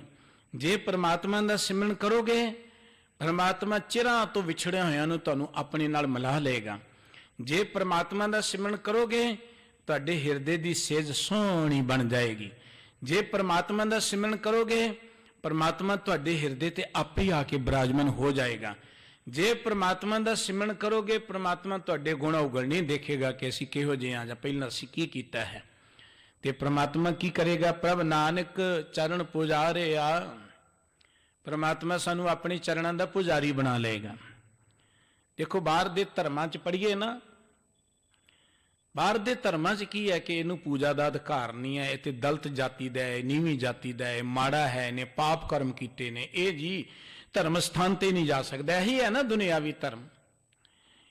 ਗੁਰਬਾਣੀ 'ਚ ਗਵਾਹੀਆਂ ਭਰੀਆਂ ਪਈਆਂ ਨੇ। ਬਾਬਾ ਨਾਮਦੇਵ ਜੀ ਕਹਿੰਦੇ ਮੈਂ ਧਰਮ ਮੰਦਰ 'ਚ ਗਿਆ ਤੇ ਮੈਨੂੰ ਵੰਡ ਨਾ ਦਿੱਤਾ, ਹਸਤ ਖਿਲਤ ਤੇਰੇ ਦੇਹੁਰੇ ਆਇਆ, ਭਗਤ ਕਰਤ ਨਾਮਾ ਪਕੜ ਉਠਾਇਆ, ਹੀਨਰੀ ਜਾਤ ਮੇਰੀ ਜਾਤ ਮਰਾਇਆ, ਛੀਪੇ ਕੇ ਜਨਮ ਕਾਹੇ ਕੋ ਆਇਆ। ਲੇਕਿਨ ਪਰਮਾਤਮਾ ਦਾ ਸੁਭਾਅ ਕੀ ਹੈ? ਪਰਮਾਤਮਾ ਦਾ ਸੁਭਾਅ ਇਹ ਹੈ ਕਿ ਜਦੋਂ ਪਰਮਾਤਮਾ ਦੇ ਪਿਆਰ ਵਿੱਚ ਜੁੜੇ, ਪਰਮਾਤਮਾ ਨੇ ਮੇਰਾ ਗੁਣ ਅਵਗੁਣ ਨਾ ਵਿਚਾਰਿਆ, ਮੇਰਾ ਕੋਈ ਗੁਣ ਅਵਗੁਣ ਨਹੀਂ ਦੇਖਿਆ, ਮੇਰੀ ਕੋਈ ਉੱਚੀ ਨੀਵੀਂ ਜਾਤ ਨਹੀਂ ਦੇਖੀ, ਮੇਰਾ ਕੋਈ ਗੋਰਾ ਕਾਲਾ ਰੰਗ ਨਹੀਂ ਦੇਖਿਆ, ਮੇਰੀਆਂ ਕੋਈ ਬੁਰਾਈਆਂ ਨਹੀਂ ਦੇਖੀਆਂ। ਪਰਮਾਤਮਾ ਨੇ ਸਿਰਫ ਪਿਆਰ ਦੇਖਿਆ। ਪ੍ਰਭ ਨਾਨਕ ਚਰਨ ਪੁਜਾਰਿਆ, ਤੇ ਮੈਨੂੰ ਆਪਣੇ ਚਰਨਾਂ ਦਾ ਪੁਜਾਰੀ ਬਣਾ ਲਿਆ। ਇਸ ਕਰਕੇ ਸਤਿਗੁਰੂ ਜੀ ਕਹਿੰਦੇ ਜਦੋਂ ਵੀ ਚੇਤੇ ਕਰਨਾ, ਜਦੋਂ ਵੀ ਸਿਮਰਨ ਕਰਨਾ, ਕੇਵਲ ਇੱਕ ਪਰਮਾਤਮਾ ਦਾ ਕਰੋ। ਕਿਸੇ ਮੂਰਤ ਦਾ ਸਿਮਰਨ ਕਰਨ ਦੀ ਲੋੜ ਨਹੀਂ, ਧਿਆਨ ਧਰਨ ਦੀ ਲੋੜ ਨਹੀਂ, ਕਿਸੇ ਵਿਅਕਤੀ ਦਾ ਸਿਮਰਨ ਕਰਨ ਦੀ ਲੋੜ ਨਹੀਂ, ਕਿਸੇ ਵਸਤੂ ਦਾ ਸਿਮਰਨ ਕਰਨ ਦੀ ਲੋੜ ਨਹੀਂ, ਕਿਸੇ ਦੇਵੀ ਦੇਵਤੇ ਦਾ ਸਿਮਰਨ ਕਰਨ ਦੀ ਲੋੜ ਨਹੀਂ। ਜਪੋ ਤਾਂ ਏਕੋ ਨਾਮ ਅਵਰ ਨਿਰਾਫਲ ਕੰਮ। ਕੇਵਲ ਇੱਕ ਪਰਮਾਤਮਾ ਦਾ ਸਿਮਰਨ ਕਰੋ। ਪਰਮਾਤਮਾ ਦਾ ਸਿਮਰਨ ਕਿਉਂ ਕਰੋ? ਕਿ ਉਹ ਸਿਮਰਨ ਕਰਨ ਯੋਗ ਹੈ। ਸਿਮਰਨ ਕਰਨ ਯੋਗ ਦਾ ਅਰਥ ਹੁੰਦਾ ਜਿਹਦਾ ਸਿਮਰਨ ਕੀਤਿਆਂ ਤੁਹਾਨੂੰ ਨਿਰਾਸ਼ਤਾ ਨਾ ਹੋਏ, ਜਿਹਦਾ ਸਿਮਰਨ ਕੀਤਿਆਂ ਤੁਹਾਨੂੰ ਸਭ ਕੁਝ ਮਿਲ ਜਾਏ। ਜਾ ਕੇ ਸਿਮਰਨ ਸਭ ਕੁਛ ਪਾਈਐ, ਬਿਰਥੀ ਘਾਲ ਨਾ ਜਾਏ। ਜਿਸ ਪਰਮਾਤਮਾ ਦਾ ਸਿਮਰਨ ਕੀਤਿਆਂ ਸਭ ਕੁਝ ਮਿਲ ਜਾਏ, ਉਹ ਸਿਮਰਨ ਕਰਨ ਯੋਗ ਹੈ। ਸਰਣ ਯੋਗ ਉਹ ਹੈ ਜਿਹਦੀ ਸਰਣ ਵਿੱਚ ਜਾਇਆ ਤੁਹਾਨੂੰ ਕੋਈ ਡਰ ਨਾ ਰਹੇ, ਉਹ ਸਰਣ ਯੋਗ ਹੁੰਦਾ ਹੈ। ਇਸ ਕਰਕੇ ਰਮਣ ਯੋਗ, ਸਿਮਰਨ ਕਰਨ ਯੋਗ ਉਹ ਹੈ ਜਿਹਦਾ ਸਿਮਰਨ ਕੀਤਿਆਂ ਤੁਹਾਨੂੰ ਸਭ ਕੁਝ ਮਿਲ ਜਾਏ, ਤੁਹਾਨੂੰ ਮੁੜ ਕੇ ਹੋਰ ਕਿਸੇ ਦਾ ਸਿਮਰਨ ਕਰਨਾ ਨਾ ਪਏ, ਕਿਤੇ ਜਾਣਾ ਹੀ ਨਾ ਪਏ। ਤੇ ਸਤਿਗੁਰੂ ਜੀ ਕਹਿੰਦੇ ਉਹ ਸਿਮਰਨ ਯੋਗ ਕੇਵਲ ਤਾਂ ਕੇਵਲ ਇੱਕ ਪਰਮਾਤਮਾ ਹੈ। ਜੇ ਪਰਮਾਤਮਾ ਦਾ ਸਿਮਰਨ ਕਰੋਗੇ, ਪਰਮਾਤਮਾ ਤੁਹਾਡੇ ਗੁਣ ਅਵਗੁਣ ਨਹੀਂ ਦੇਖੇਗਾ। ਪਰਮਾਤਮਾ ਤੁਹਾਡੇ ਹਿਰਦੇ ਦੀ ਸੇਜ ਨੂੰ ਸੋਹਣਿਆ ਬਣਾ ਕੇ ਆਪਣੇ ਆਪ ਹੀ ਆ ਜਾਏਗਾ। ਉਹਨੂੰ ਲੱਭਣ ਲਈ ਬਾਹਰ ਨਹੀਂ ਜਾਣਾ ਪਏਗਾ ਕਿਤੇ। ਜਿੱਥੇ ਵੀ ਬੈਠ ਕੇ ਸਿਮਰਨ ਕਰੋਗੇ ਉੱਥੇ ਹੀ ਉਹ ਆ ਜਾਏਗਾ। ਸਤਿਗੁਰੂ ਜੀ ਮਿਹਰ ਕਰਨ। ਗੁਰੂ ਕਾ ਬਹੁਤ ਪਿਆਰਾ ਇਹ ਮੁਖ ਵਾਕ ਸਾਡੇ ਹਿਰਦੇ 'ਚ ਵਸੇ। ਇਨੀਆਂ ਬੇਨਤੀਆਂ ਪ੍ਰਵਾਨ ਕਰਨੀਆਂ। ਭੁੱਲ ਚੁੱਕ ਦੀ ਖਿਮਾ ਜੀਓ। ਸਤਿਗੁਰੂ ਜੀ ਸਾਰਿਆਂ ਤੇ ਦਇਆ ਦ੍ਰਿਸ਼ਟੀ ਕਰਨ, ਆਪਣੀ ਚਰਨ ਕਮਲ ਦਾ ਪਿਆਰ ਬਖਸ਼ਣ ਜੀ। ਪਿਆਰ ਸਹਿਤ ਸਾਰੇ ਹੀ ਬੁਲਾਓ। ਵਾਹਿਗੁਰੂ ਜੀ ਕਾ ਖਾਲਸਾ, ਵਾਹਿਗੁਰੂ ਜੀ ਕੀ ਫਤਿਹ।